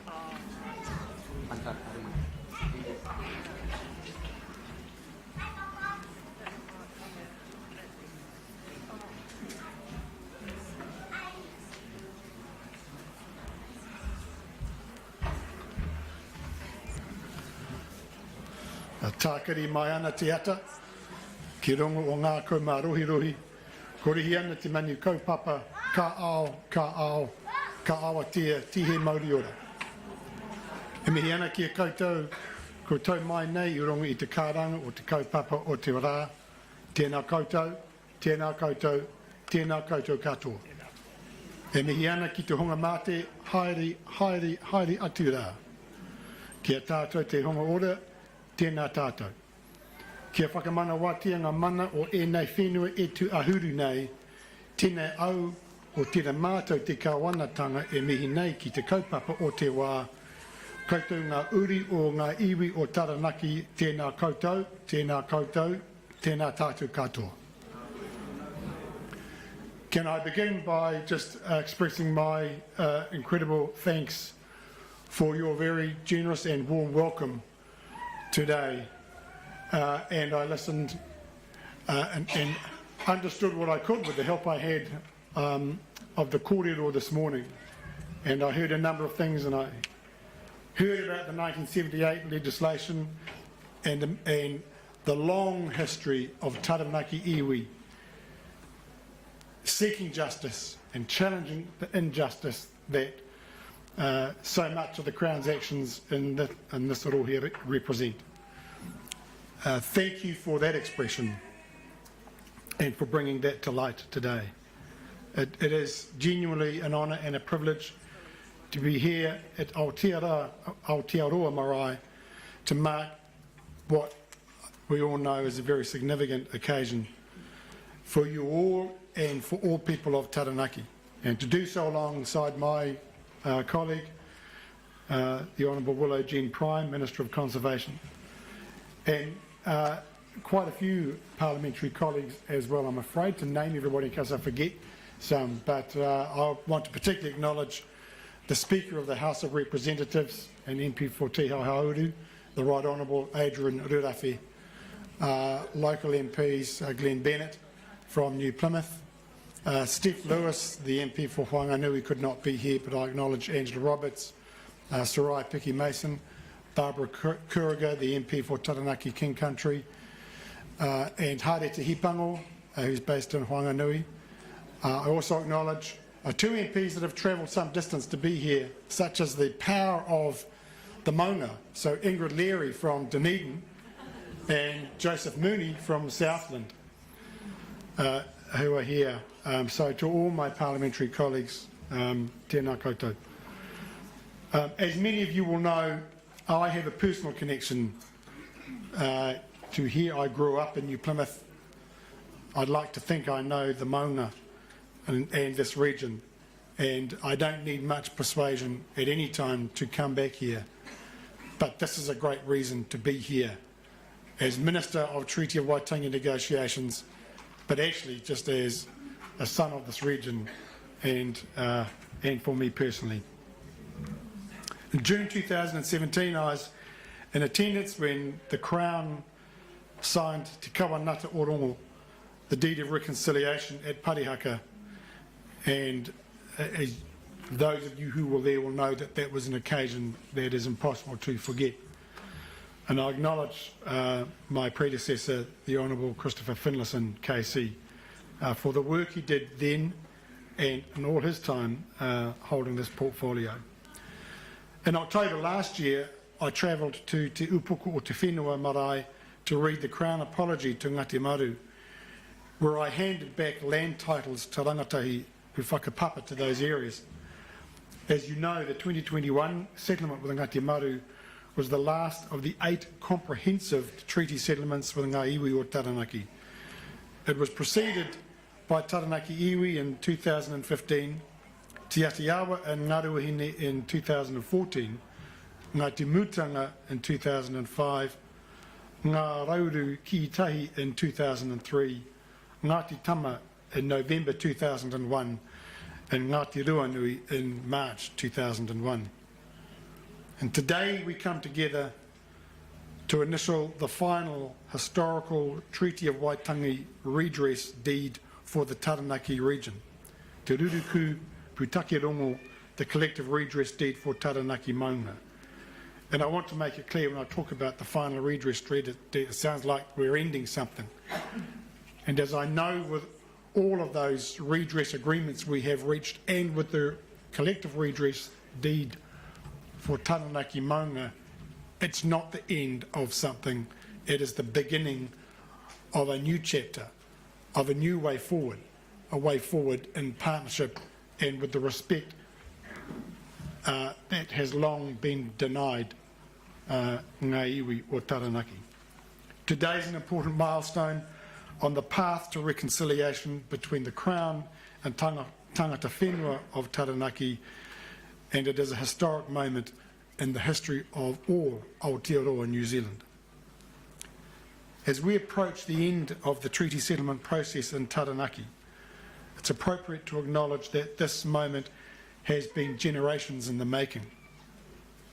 I want to start by acknowledging the members of the Taranaki Maunga negotiation team who are with us today: Jamie Tuta, Liana Pautu, Hemi Sandgren, Te Pāhanga or Marty Davis, and Haimona Maruere, who've carried the enormous responsibility of negotiating these arrangements over the past 6 years and have done so with dignity, with integrity, and with an absolute focus on the well-being of Te Kahu, Tupua and Ngā Iwi or Taranaki. I know some of those conversations haven't been easy, but it has been carried out with the determination and the focus that this treasure deserves.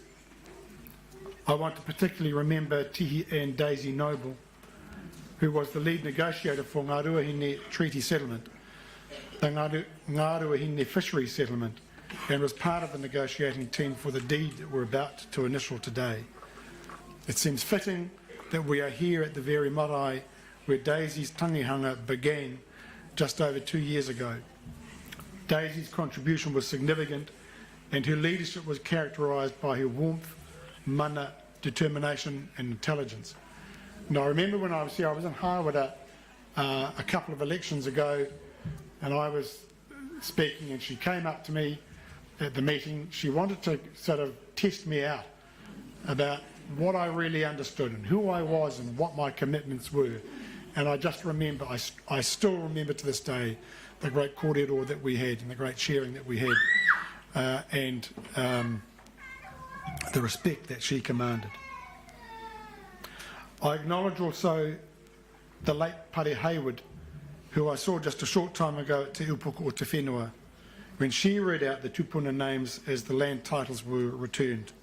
Ngā te maru, I recognise the significance of your loss. Finally, I especially want to acknowledge Ngā Iwi o Taranaki and your tupuna. I look forward to seeing you continue to grow and develop a prosperous future for generations to come. It's appropriate that I take a few moments to outline the history of Crown failures in relation to Ngā Maunga me Ngā Iwi o Taranaki. When the first few European families appeared on the beach around Paritutu in 1841, your ancestors quickly recognised the benefits that engaging with these newcomers could bring. However, the trickle of settlers soon became a wave that spread across the surrounding land. By 1848, the Crown's attempts to acquire land for settlers led to tension and eventually fighting between those hapu who were willing to sell land and those who were not. As opposition to sales solidified, the Crown's land acquisition practices became more divisive, and tensions came to a head in 1860 when the Crown insisted on completing a purchase of land at Waitara that the Governor himself had concluded was flawed.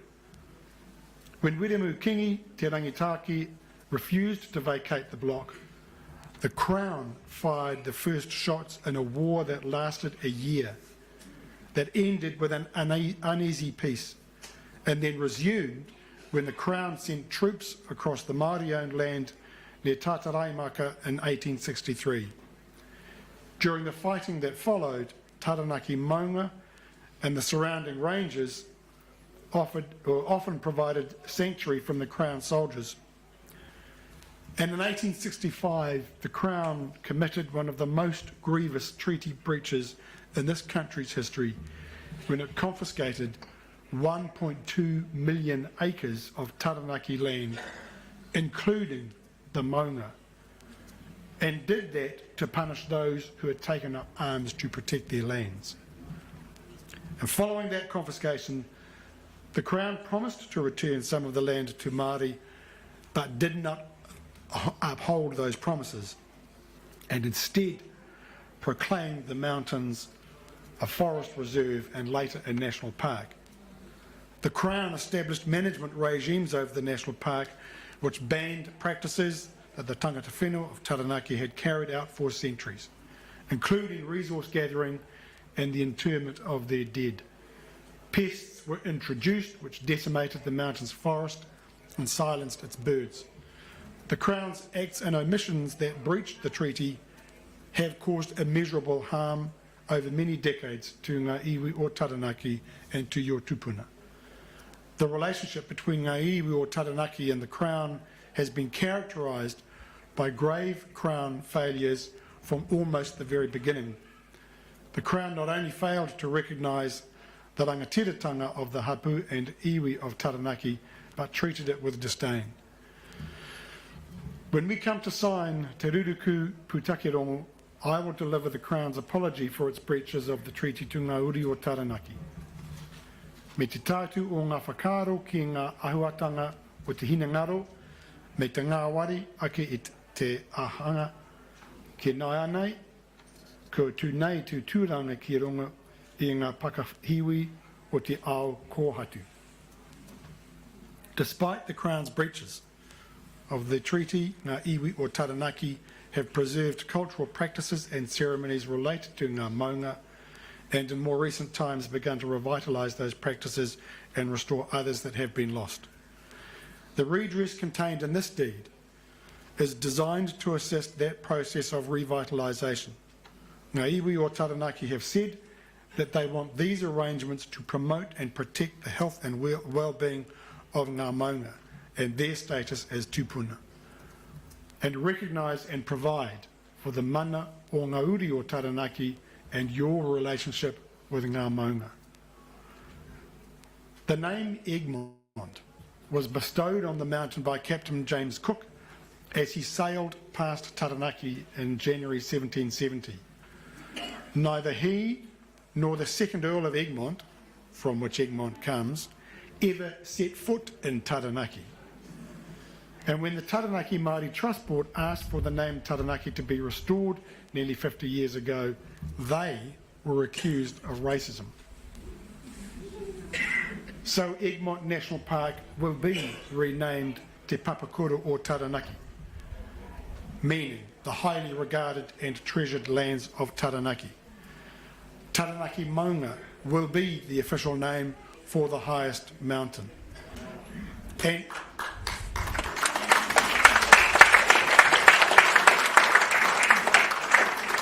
ancestral names for the other peaks, Puakai, Patuha, Kaitaki and Panatahi, will also be formally recognised. I was just looking at Panatahi. Panatahi's gone behind a cloak at the moment, but I think it has been just so special that for today, the Maunga, which looks like during the week it's been trying out its outfits for today, but presented itself in splendid form this morning with the light powdering, preparing itself for today.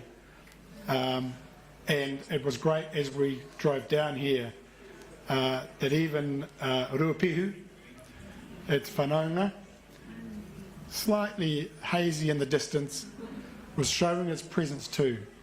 And I think that was a presence of recognition and support, and perhaps hope about what might be to come for Tongariro. In recognition of the Māmai, I'm not making any promises, you understand.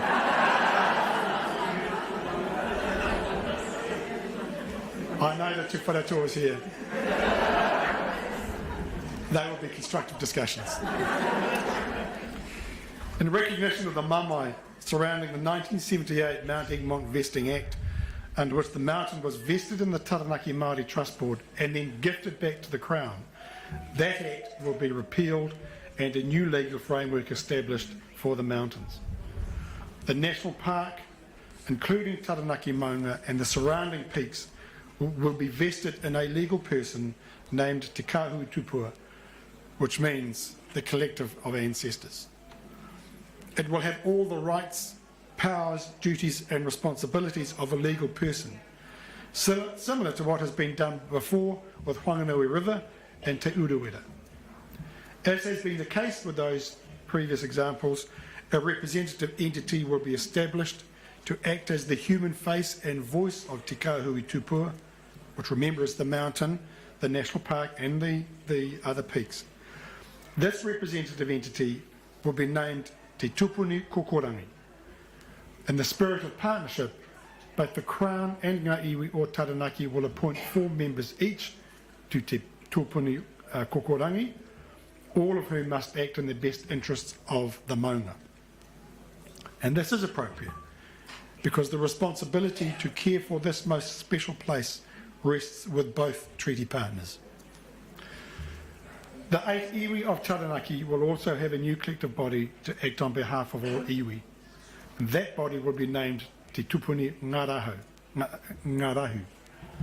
The foundation for the ongoing governance, management and administration of Te Papakura or Taranaki will be a set of values recorded in legislation which reflect the cultural, spiritual, ancestral and historical relationships between Ngā Iwi or Taranaki and Te Kahu Tupua. Everything that happens within Te Papakura or Taranaki will be guided by those values. As Te Papakura or Taranaki remains a national park, Te Tupuni Kokorangi will prepare a management plan to be known as He Kawa Order. He Kawa Order will not be approved through the usual process involving the New Zealand Conservation Authority, but instead it will be jointly approved by the Minister of Conservation and your collective governance entity, Te Tupuni Ngārahu. Today concludes negotiations between the Crown and Iwi, and I want to acknowledge somebody else who's not here and who could not be here, and that is the Chief Crown Negotiator, Catherine Gordon. She's a little unwell at the moment and she's due to travel on the weekend. She didn't want to take risks. And I know just the phenomenal effort that she has put in to those negotiations. She's been in regular contact with me. It is a huge disappointment to her that she cannot be here today, but she is determined to be here for the deed signing. The next step now is for Ngā Iwi or Taranaki to consider these arrangements, to discuss them and to decide whether to accept them. And I wish you well for those deliberations and for those next steps. I want to thank you all again for welcoming us here today. It is genuinely my privilege to be back here at home on behalf of the Crown on this significant day. Nō reira, tēnā koutou, tēnā koutou, tēnā tātou katoa.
Kia ora tātou katoa.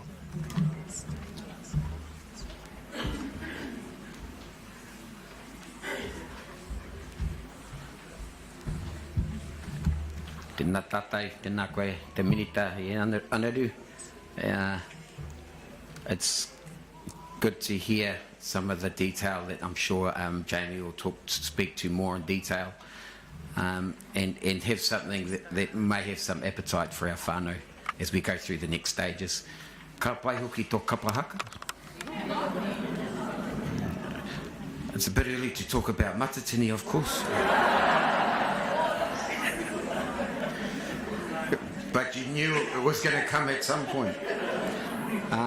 Tēnā koe e te minita Honourable Willow Jean Prime, tēnā koe, me tō iwi o Ngāti Hine. E mihi ana, I know the conversations with our Ministers of Conservation during this period have been interesting, of course, acknowledge Eugene Sage and Kiri Tapu Allen, but understand in your role as Minister of Conservation, you've had a very important part to play. Hara mai.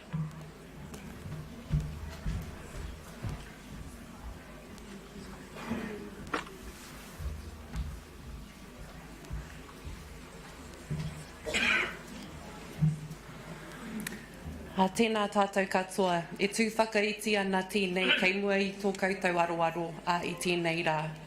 E ngā mana, e ngā reo, rauranga tira mā. Tēnā koutou, tēnā koutou, tēnā hui hui mai tātou katoa. Hei timatanga ake māku, ko tāku kia koutou, I rongo I te pau, I te poi, I te kōrero, I te mamai hoki. Ko rongo. I am delighted to be here today, to be at Aotearoa Marae on such an important day for Ngā Iwi o Taranaki and the Crown, for our relationships and for the region. I thank Ngā Ruahine for hosting us here today. I thank Ngā Iwi o Taranaki for their purpose and their unfaltering commitment to reaching this day. Jamie, Liana, Hemi, Te Pahunga, Māti, Haimona, I commend your tireless work to ensure that the future of Ngā Maunga will be forever transformed from the grievances and wrongs of the past that we heard of that have caused so much pain for so long. We remember those who took up the responsibility to lead us here today, and that there are many whose influence we heard about in the kōrero and whose mana we can feel by all of those who have been involved in these negotiations. In particular, I want to acknowledge Tihi, whose impact, as we heard, as a strong Ngā Ruahine wahine toa, was felt and respected by those at the negotiating table, and whose presence has been and will continue to be missed. I can see some nodding up the front from those negotiators, those aunties, eh? I am reminded that there has been a significant journey to get here today, and I thank my colleague, the Honourable Andrew Little, for the opportunity to attend today's ceremony with Ngā Iwi o Taranaki, and I acknowledge my predecessors who were mentioned, the Honourable Eugenie Sage and Kiritapu Allen. It is a privilege to have the opportunity to be here as a minister, as the Minister of Conservation, for such a significant occasion. I look forward to initialing Te Ruruku Pūtakerongo, the collective redress deed for Taranaki Maunga. It is appropriate that we take time to reflect on the important occasion and why we are here. And I just want to tautoko the kōrero and after the mihi mihi. I wish everybody could understand te reo so that you could have heard and understood and felt the kōrero that we were privileged to hear in the Pōwhiri today. Today's ceremony marks an important milestone for Ngā Iwi o Taranaki and their tupuna on the journey towards healing from the Crown's injustices of the past. I heard your mamai, I rongo I tō reo, tō mamai. We know that this history and the wrongs of the past committed by the Crown cannot be undone simply by the ink on these pages. However, by using the opportunity to create a better way of working together in the interests of Ngā Maunga, for future generations, we can begin to make good on the promises that are made here today and the promises made by Te Tiriti o Waitangi. The words spoken today must, though, be supported through action tomorrow. Ngā Maunga are precious to Ngā Iwi o Taranaki, we heard that, to the Taranaki community, like a boy from Taranaki over there, and also to all New Zealanders. The imposing presence of their peaks, Taranaki, Pauakai and Kaitaki, the ruggedness, beauty and rich biodiversity have influences well beyond the physical and are recognised worldwide. It is exciting to see that this recognition will in the future reflect, Hemi, I think it was in your kōrero, the traditional names, and see the names of your maunga restored, such as Panitahi and perhaps most importantly, Taranaki Maunga. It makes me so proud to see that for the first time, our nation will have a national park with a full te reo Māori name, Te Papakura o Taranaki. Like that kōrero that you shared, the recognition and restoration of these names, and I heard many more shared in other kōrero as well, are fundamental to the recognition and restoration of the identity and the tikanga of Ngā Iwi, Ruakere, some in your kōrero too, and the recognition and restoration of the mana of Taranaki Maunga. Just as we are shaped and taught by our parents and grandparents, Taranaki Maunga is an ancestor, and I'm reminded of this when I, many years ago, met Liana and Jamie, and whenever we introduce ourselves, as Māori will know, we do it with a pepeha, and I remember them starting with and recognising their maunga, maunga titoia o Taranaki, e mihana kia kōrua. That maunga is a tupuna. I knew it then, we are here to acknowledge that today.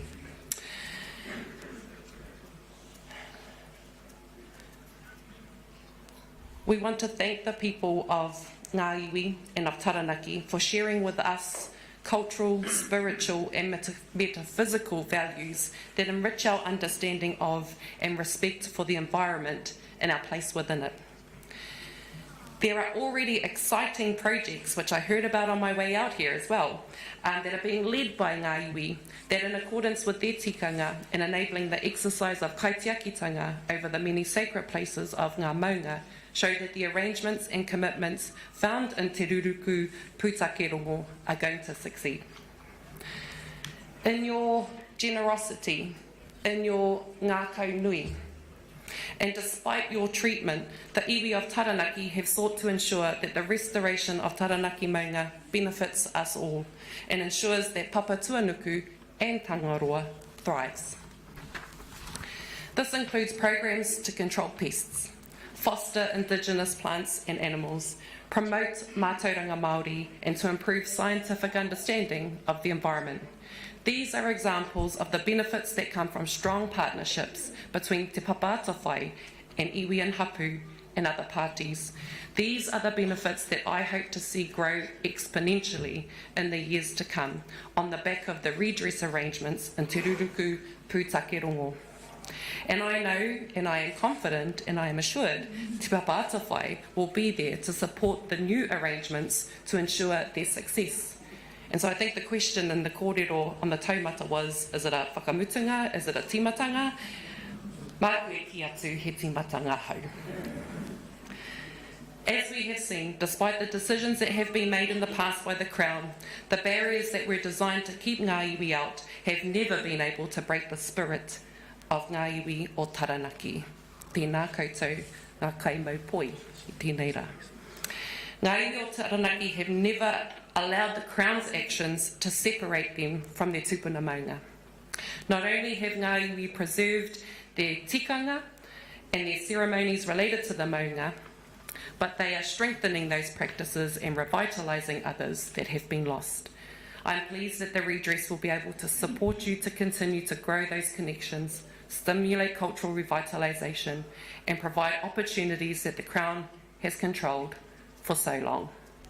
I look forward to continuing to work with you, Ngā Iwi o Taranaki, on embedding this redress and nurturing this framework for the future of Ngā Maunga. Mō reira, tēnā tātou katoa.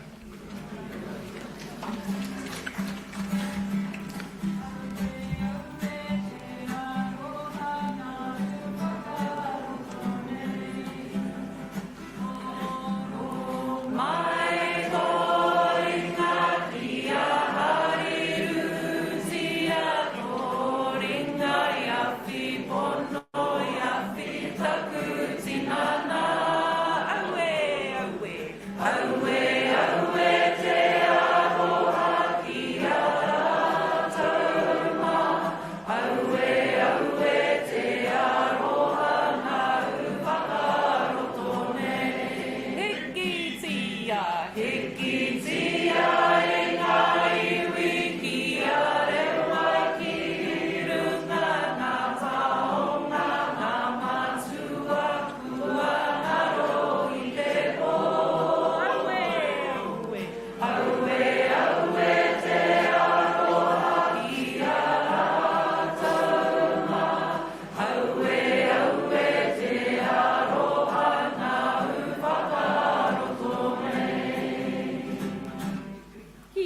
hi.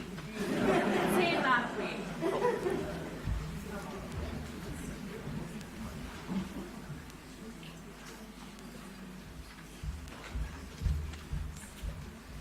Tēnā no koe. Apai te minita tēnā koe. Hello, Gene Prime. Must be a relationship definitely with the primes. Acknowledge the mahi. Of course, each of us, all of our iwi throughout the motu have very strong taiao focus e te minita. And I just want to acknowledge the local Department of Conservation here in Taranaki. We have our ups and downs, Gareth, of course, but you know, there's real intent to do good things, not just for our maunga, but right around our rohe. So I just want to acknowledge your team, your local team. No reira, kati ka me mihi, me ka mihi ki o mata kaiwhiri. I just want to, as Jamie comes forward, on behalf of the negotiators, and it's not normal of us to acknowledge ourselves in a public forum, but we must. And I want to just acknowledge Haimuna and Te Pāhunga and our auntie Daisy, of course. She's smiling today. She is smiling. She's looking forward, and that's our job. Also Te Hemi and Te Liana. We've got Pihi Mana here, and that connection that has been spoken to, and of course this guy. Just to acknowledge, no, I've got stories to tell, Jamie. I've got you right beside me. I'm going to just move over a bit, but just to acknowledge our team. I mean, it's a tough road around negotiations, and also to ensure that our voice on the ground is being heard. And we've got some work to do through the next phases, but the team, we're very proud of them. Ka mutu ki reira, tēnā tātou. Ka tira, kei tō tātou piringa Pōwhiri, he hara he kupu I tuatu, I ngā kupu kua ora ia nei, e haku muanga, haku tuakana, I runga I te paipai, kōrero o tō tātou marae tēnei rā. Hoi anō he tū tautoko, he tū tautoko, he tū tautoko. Kua tui tuia mai rā ko te kāui maunga o uta, ki te kāui maunga o tai.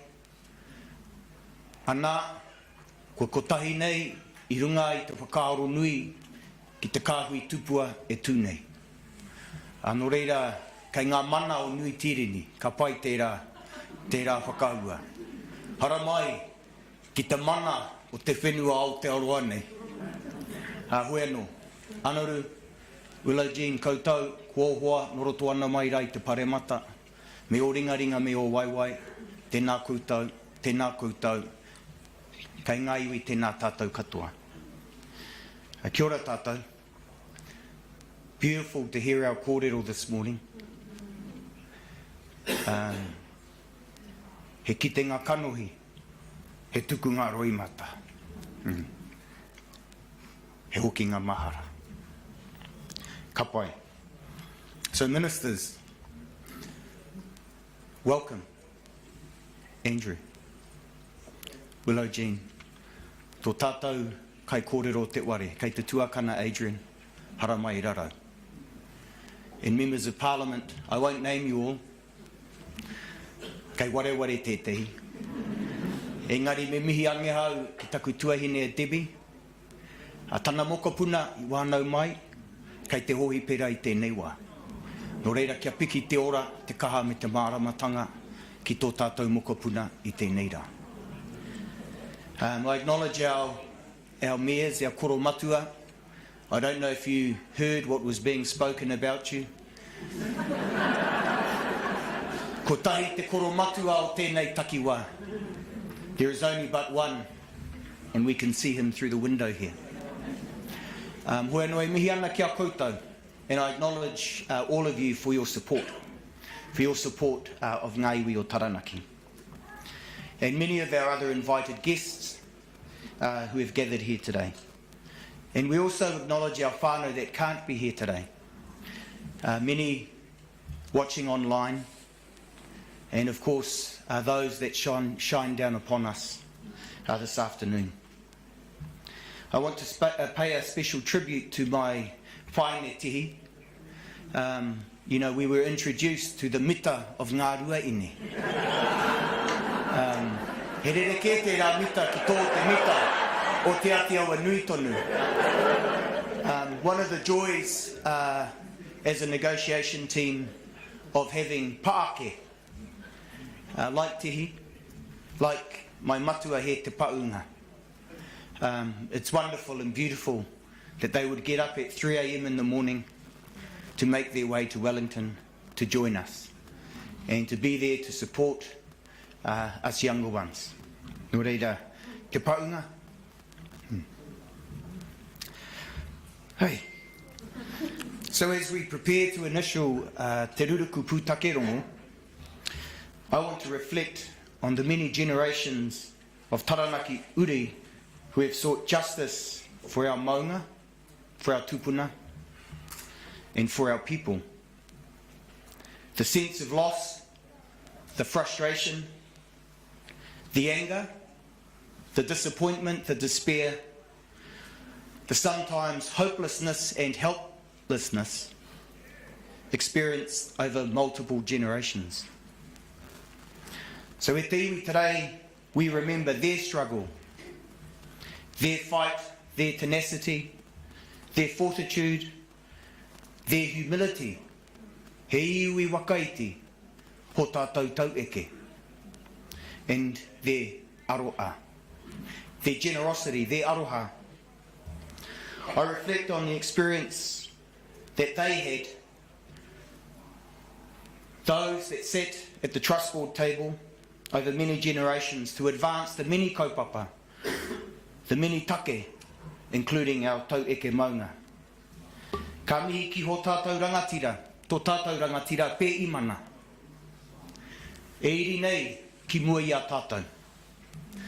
A kia kui moi rewa rewa. Haere ngātahi nei te tamawaine me te tamatāni. Haku mātua tonu, kia hāmi ora, kia taitoko, me te tini hoki i kōkiri nei ngā kaupapa mo Ngā Iwi i roto i ngā taumaa. So I acknowledge all of our trust board representatives over many years, and many of them were spoken about in the Pōwhiri. And I see our tupuna here, Pōwhiri toi, he was one who carried many of those kaupapa for our people. So from 1870, our people have submitted more than 260 petitions. Koera te kōrero a hemi, he pētihana, he pētihana, he pētihana. Ka turi ngā taringa o te karauna. And they fell on deaf ears. They petitioned for about the confiscation of our whenua, including our maunga, as you have heard today. But I want to point to 1974. The Taranaki Māori Trust Board at that time formally requested that the Crown return our maunga to our ownership. The board stated that our people had tried every means possible to resist the loss of our land and our maunga, to obtain justice from armed resistance, I kōrero tia he rā kōrero, to non-violent action. We were peaceful, we were non-violent. But nothing had worked. Ka turi ngā taringa ha te karauna. Crown's ears, deaf generations. In this context, the board said in 1974 that the spirit of our Taranaki people still burns fiercely, but at this stage looks to negotiations to settle this long-standing injustice.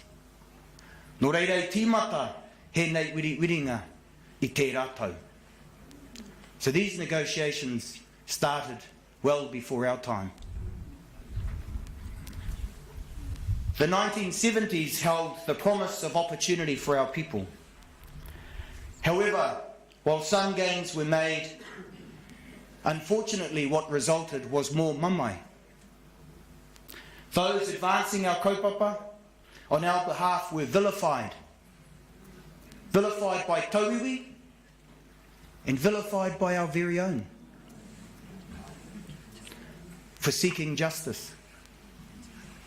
Their lives were threatened.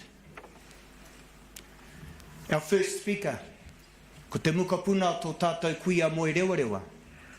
Rukutai can attest to this, receiving phone calls of death threats. So it is personal. Abuse was common. But let us remember that they operated in a political climate much less open, much less courageous than that which we have experienced today. Interestingly though, they met with many ministers and prime ministers to advance our kaupapa for our tupuna. And one prime minister said, he asked, why do you Māoris want your mountain back? You already have two. Ka oho rere te ngā kaua ngā mātua nei. And their old people said, and I won't name the Prime Minister, you may guess who it is. You already have two. And he said, you have Mount Eden, you have Mount Crawford. An insulting and inappropriate remark, which I guess at Te Iwi reflects that time. But I must say, Minister Little, we have our chairman from Port Nicholson's Settlement Block Trust in the whare today. And the irony is Mount Crawford should be returned to us. And so, at times you wonder, te rapea nā te hunga wairua. Talking to Rukutai and actually reflecting, Mount Crawford is ours. Nā Taranaki Wānui hoki tērā maunga. So he kōrero anō tērā. So as we gather today, we salute all of our tupuna, all of our taueke, for their mai, advancing our cause in a period where political acceptance of negotiating with iwi and Māori was not commonplace, nor broadly accepted by the general population of our country. And I ask you all today, has this changed? Ko e wakautu mai. Kia tārewa mai rā, te pātaira. Has this changed? The 6 years in this set of negotiations is the shortest in the long history of protest and petitioning by our people for our tupuna maunga. We trust that those who fought long and hard for our generation at a time much more hostile than today would be proud of the progress that we have made. Yet there is much more work to do. So I stand on behalf of our negotiating team to proclaim, koera te mahi a ngā mātua, ka pānui tia I rātou ngā kōrero. So I stand before you all to proclaim that we believe the arrangements we have negotiated in Te Ruruku Pūtakerongo are the best that we can do within the current circumstances and constraints that we have worked within and under. And it is on that basis, koia rā te take, that we recommend, and we recommended to our iwi, that we initial Te Ruruku Pūtakerongo today. And as the Minister has outlined, this signals that negotiations are complete, which means we can now move to ratification to seek, hopefully, approval from you, our uri of our 8 iwi. If the collective redress deed receives sufficient support, then it will be signed by Ngā Iwi o Taranaki and the Crown. Whānau, we will be sharing the full documents with you all, and we will be holding 14 hui, huri rau nei te motu, 14 hui around the country and various hui online to explain, discuss and wānanga the redress that we are initialing today. It will then rest with you to determine whether these arrangements are acceptable or not. So I want to take us back to late 2016, when our iwi of Taranaki agreed to work collectively to negotiate redress over our tupuna maunga. And I look at my tuakana, Haimuna Maruera, junior, not senior, junior. And I think about one of our whanaunga that stood today. And it reminds us that being united is not easy. It's easy to say, it's hard to do. And so we continue to work at kotahitanga, at mahitahi, but from the outset we've always maintained kei tēnei iwi, tōnā ke mana motu aketanga. So we came together and we signed terms of negotiation on the 14th of March 2017. And as Liana and I sat online with our newly minted Minister of Conservation and Minister Little, I opened by saying it has been 6 years to the very day that we signed terms of negotiation. And the 14th of March 2023 was a penultimate meeting between ourselves and the Crown. And it's not normal for me to acknowledge and thank ministers, but after that hui I sent Minister Little a text of appreciation and thanks. No reira ka mihi kia koe, I māia nei. I māia nei. You've demonstrated courage. And ka mihi au ki taku tuahine a Willow Jean. I don't know whether it was meant to be, Willow, but we're thankful and grateful that you were part of that decision just over a week and a half ago. And on the 20th of December 2017, we signed Te Ruruku Pūtakerongo, a record of understanding which provided the pathway to initialing Te Ruruku Pūtakerongo today. In 2017, we established our aspirations framework, He kawa tupua, an ancient belief system grounded in our ways of being and knowing. E rua hōna wāanga, te mana o ngā maunga, te mana o te kāui. Te kawa tupua is a simple yet deep framework drawing on the wisdom of our tupuna to guide us in the 21st century. A framework which simply talks about our wakapapa to our whenua, our wakapapa to our maunga, that many of you will understand. The framework importantly reminds us of where we sit in the natural hierarchy. Tēnei mea te kawaora.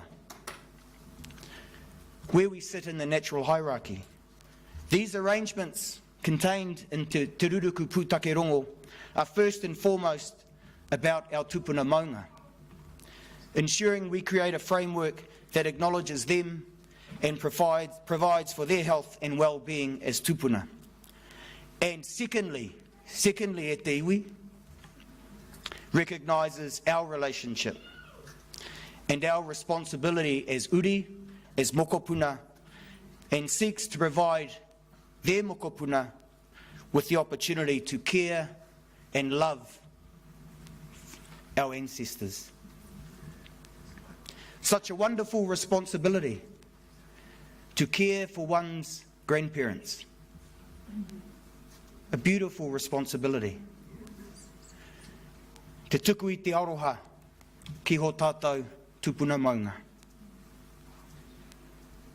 So these arrangements confirm in law, LAW, what we have always known, that our maunga are tupuna, or as described in Te Ruruku Pūtakerongo, a living and indivisible whole from their peaks to their surrounding lands. Pai ake ki au te whakamauritanga o tērā kōrero. I actually prefer the Te Reo version. Ko te kāhui maunga, he rārangi maunga here ānuku, he rārangi maunga here ārangi. So through these arrangements, our maunga will have their own legal identity in their own right, known collectively as te kāhui tupua. not as a mere possession, but as ancestors to be treasured, requiring respect, care and love. Aroha. Hence why we have Te Papakura o Taranaki as the name of the national park. Te Papakura, a treasured, precious place to respect and love. Our maunga will be represented by Te Tōpuni Kōkōrangi, as you have heard from the Minister. And we have Ngā Pau Waka Tupua, an intrinsic set of values reflecting our wisdom, the wisdom of this land and worldview that will guide decision makers into the future. Ngā tapanga wenua, covered by my tuakana hemi, the restoration of our names. Taranaki Maunga, Taranaki Maunga will be the official name. No English descriptor, no Mount, Taranaki Maunga. And no Egmont, as you have heard. Te reo Māori only, the first time in the history of our nation. And the first time a Te reo Māori name has been used for a national park, as you have heard from our Minister. So I want to acknowledge the New Zealand Geographic Board for their support and their courage. And I acknowledge the maps that we have before us today. And all I can say that this is a stark contrast from the chaos of the 1980s, which sparked debate, division, hatred and racism. The second aspect of Te Ruruku Pūtakerongo is te mana o te kāui. And it affirms what we have always known. We Ngā Iwi o Taranaki are intimately connected to the taiao, to nature, to our maunga, te kāhui tupua, to Taranaki, panitai, pauakai, kaitake, pātua, tiringa niu, puke te witi. And this is captured in the whakawai, ko Taranaki, ko pauakai, ko kaitake, ko ia te puna, I heke mai ai te tangata. Ko ia ko ho mātou nei okiokitanga, ko mātou nei tō rātou okiokitanga. Taranaki, Pauakai and Kaitake are a reflection of and the source of our identity in life and in death. But there has been great disruption and damage to that wakapapa, to that relationship over 172 years at the hands of the Crown. The Te Mana o Te Kāhui redress acknowledges and recognises the importance of this relationship, this whakapapa, and provides the opportunity for our iwi and hapu. And I want to stress that, although we have our collective entity, Te Tōpuni Ngarahu, which name reflects the embers and that fire that continues to burn within our rohe, this also provides for iwi and hapu individually to form relationships with our tupuna. And importantly, provides the opportunity for us to exercise our responsibilities and obligations as we evolve into the future. Like all relationships that have been disrupted, it will take some time to rebuild, to re-establish. But we believe the framework that we have negotiated will facilitate and enable this opportunity. We as a negotiation team are positive and optimistic, and we need to be positive and optimistic, whānau, that this framework will enable us to reciprocate and give back to our tupuna maunga for all they have provided to us spiritually, culturally and physically. And pleasingly, we have live examples of the benefits of such relationships. The wonderful work of the Taranaki Maunga project, engaging and reconnecting our rangatahi, our young people, with and to our maunga and others throughout the motu, loving and caring for our tupuna. And I see Ngāhina there, you just happen to be in my line of sight, who will be taking over as in a key leadership role of Project Maunga. We have the mahi that our whānau from Ngā Ruahine are undertaking at Dawson Falls, and their aspiration to reflect their kōrero and their relationship to koro Taranaki. We have Ngāti Ruanui and the Stratford Mountain House, and after dining there 2 weeks ago with our turunanga o Ngāti Ruanui whānau, I encourage you all to experience the wonderful manaakitanga and kai of our Ngāti Ruanui Stratford Mountain House. And we have the North Egmont Visitor Centre, the redevelopment of the Pauakai Crossing, upgrade, and the great work of Ngā Maha Ngā Tairi and Taranaki Iwi on kaitake. All of these initiatives give me hope for the future. As I discussed with the former Minister of Conservation, I had to go there, and I want to go there because we were sitting at Dawson Falls with some of our Ngā Ruahine aunties. And I said, because she was a bit nervous, about the arrangements we were entering into. And I said, what is good for Taranaki, our maunga, is good for the nation. We discussed the role of the national interest. And I want us to reflect on the national interest when we talk about whakapapa and whanaungatanga, and what place the national interest has within our whakapapa and whanaungatanga.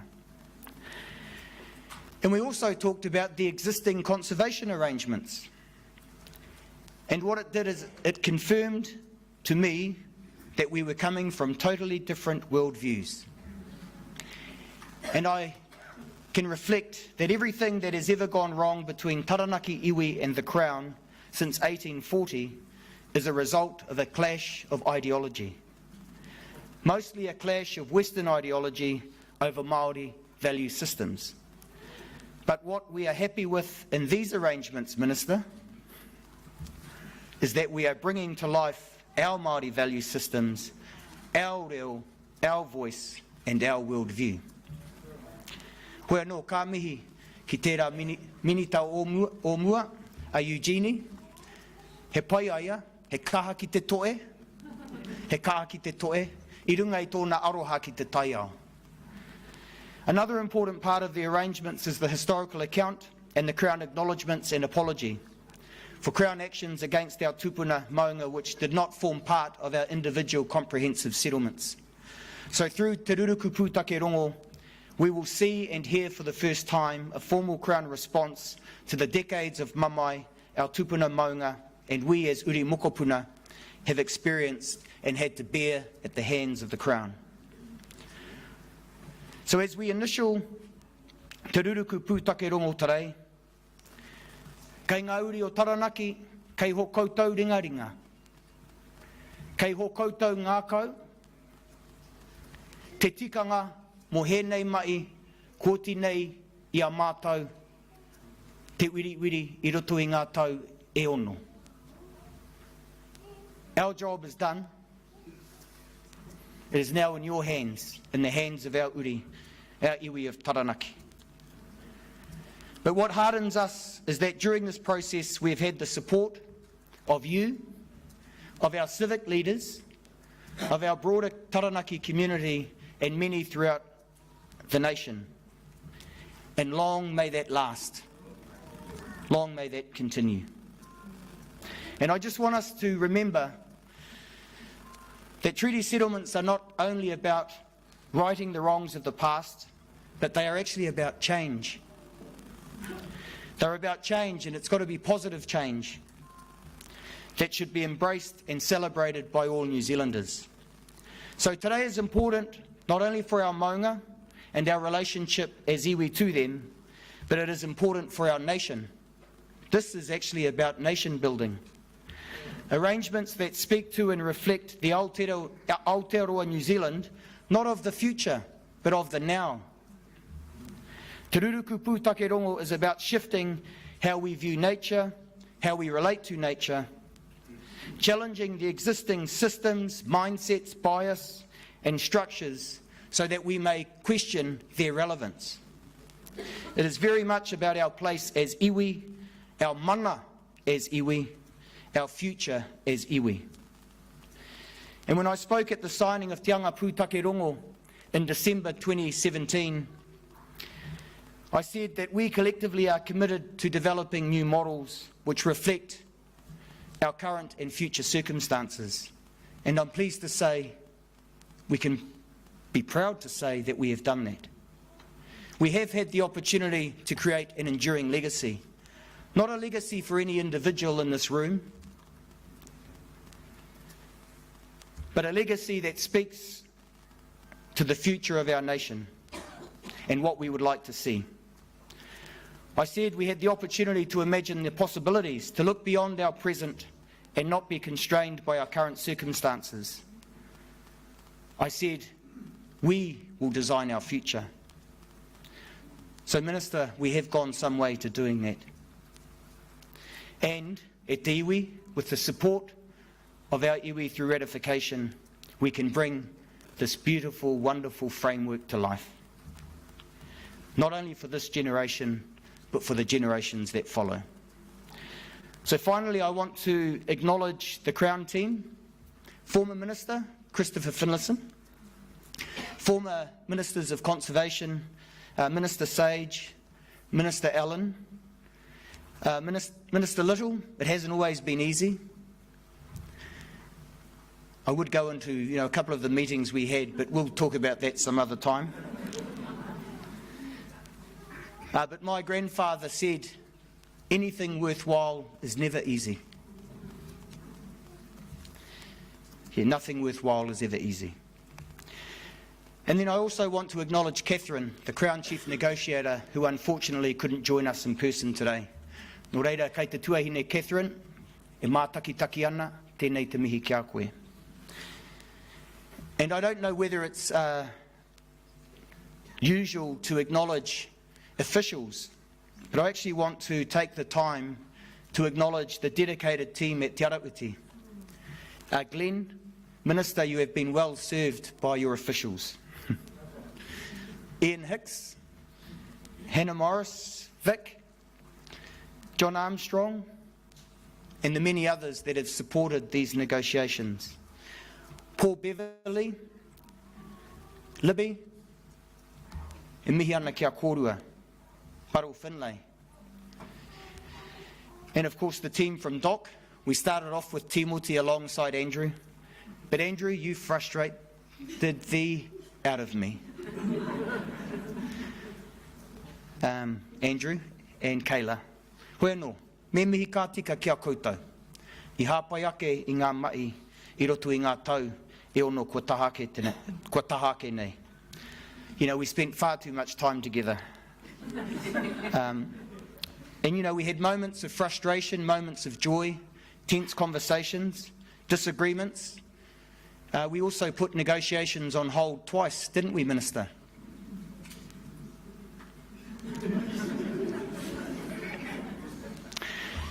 But we are very grateful that we are here today. A hoi no e te iwi ka nui he nei kōrero māku. Ka rongo nei ngā kōrero a taku tuakana ware oka. Ka re te taiwai waruwaru i a iano. Engari me mihi. Ki taku tua ine?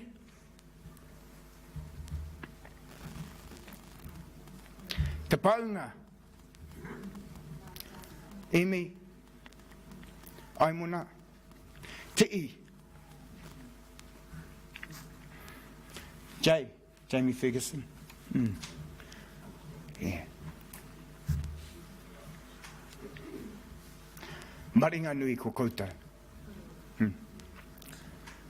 E te iwi, there's no greater privilege and honour but to serve our maunga and to serve you. No greater privilege and honour but to serve you. Nō reira, we're very proud of what we've achieved, and we hope you are too. Nō reira, I runga I he nā kōrero. Ko te kōrero I waihoti ake rā, he ahi tā tahurangi. He rua tā rua taranaki, he pau tā maru wakatare. Ko tahaku pātai ki a tātou e te iwi, ia a te pau o tēnei wakatupuranga. He aha te pau o tēnei wakatupuranga. Nō reira uri noa, tēnā koutou, kia ora tātou.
chat mai.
This is one of the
Ngā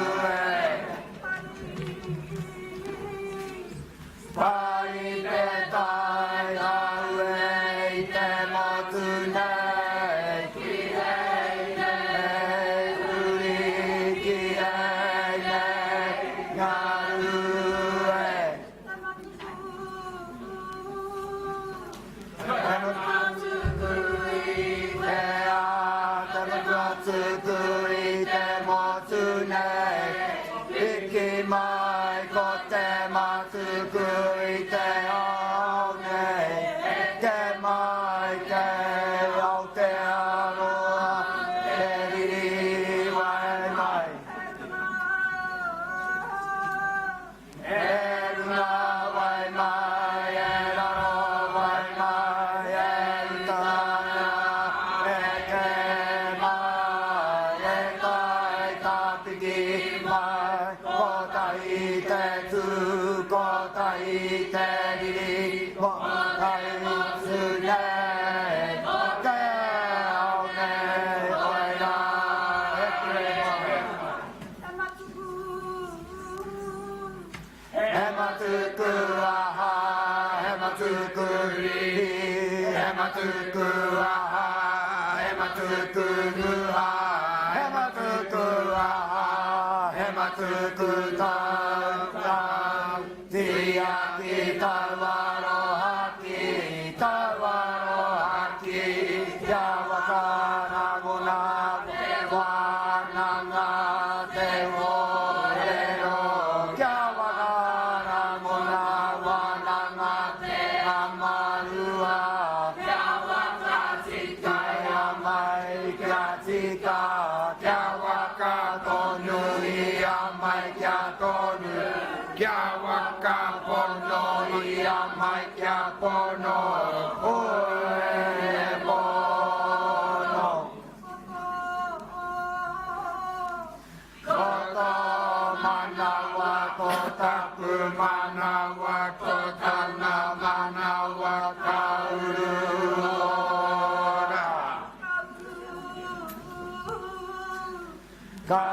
Kaurura ki te wenua, kaurura ki tangata, kaurura, kaurura ki te wakai, kaurura ki tangata, kaurura, kaurura ki te rangi, kaurura ki atua, kaurura, katewa kaurura ki te kaununui, katewa kaurura I te kaurunui, katewa kaurura I te kauroro koe he uruora, he vai au,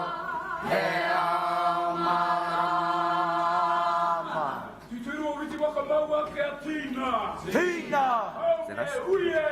Kai ie, tēnā koutou. Tēnā tātou e te ware, ko tūtuki te waito'u, me i ana ki te pāo ngā poi, ai taki haere nei, te wairua o tēnei kaupapa tēnei rangi tonu, te Ruruku Pūtakerongo, kua tūtuki te rānei, e mihi ana ki ngā hea mana, mihi ana ki ngā kai uri, e mihi ana ki ngā minita, o rira tēnā koutou, tēnā koutou. Kia ora tātou katoa, we'll carry on taking photos. Whānau, I know the ministers are on a bit of a time frame. Just a couple of things to acknowledge. There will be the opportunity after for people that want to initial. There is some opportunity to do that, those of you wish to do that while we're over in Hakari. Just a note during Hakari, mahi te mahi. Just a note during Hakari, we'll make it work. Pāake, our ministers, our manuhiri, and then we'll follow in after that. Whānau, kei te pai. And there's kai for everyone. Guitar. Can you ask for the guitar, please? We want a guitar, we need a ngaho. Yeah. Can we have the guitar up here, please? Who's got the guitar? Thank you. They can come up here if you want.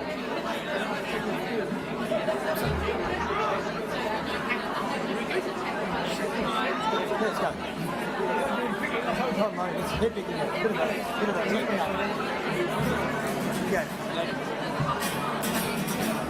Okay, whānau.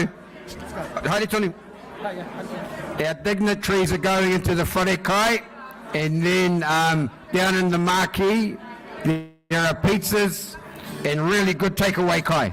You're going to love it. Kia ora.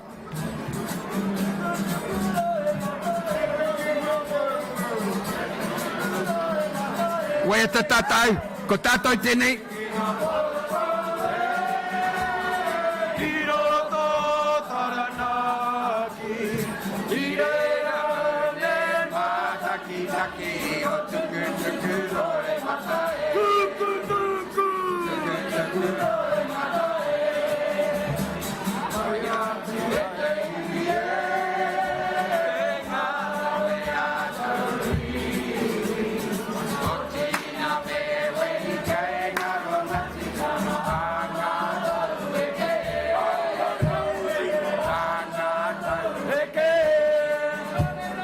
Korea e te iwi e piaka. Kai riro kei komoa ke tapu atu tau e tauti. Tau e tauti. Tau e tauti. Mai Taranaki. Mai Taranaki e. E tike tike mai rā tātou. Roko i te kawa tapu hapainga. Toro tika ki a rangi e tika. Toro tika ki a rangi e. Mai Taranaki. Mai Taranaki e. Tike tike mai rā tātou.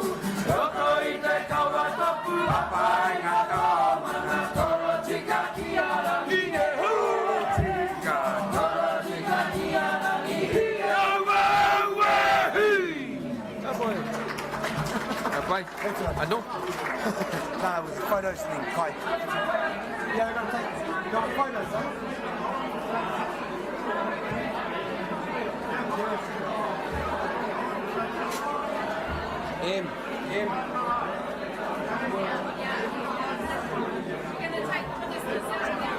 Ka pai whānau. Yeah. Our dignitaries, we're going to head over to the whare kai. We'll head over to the whare kai. Hare koutou.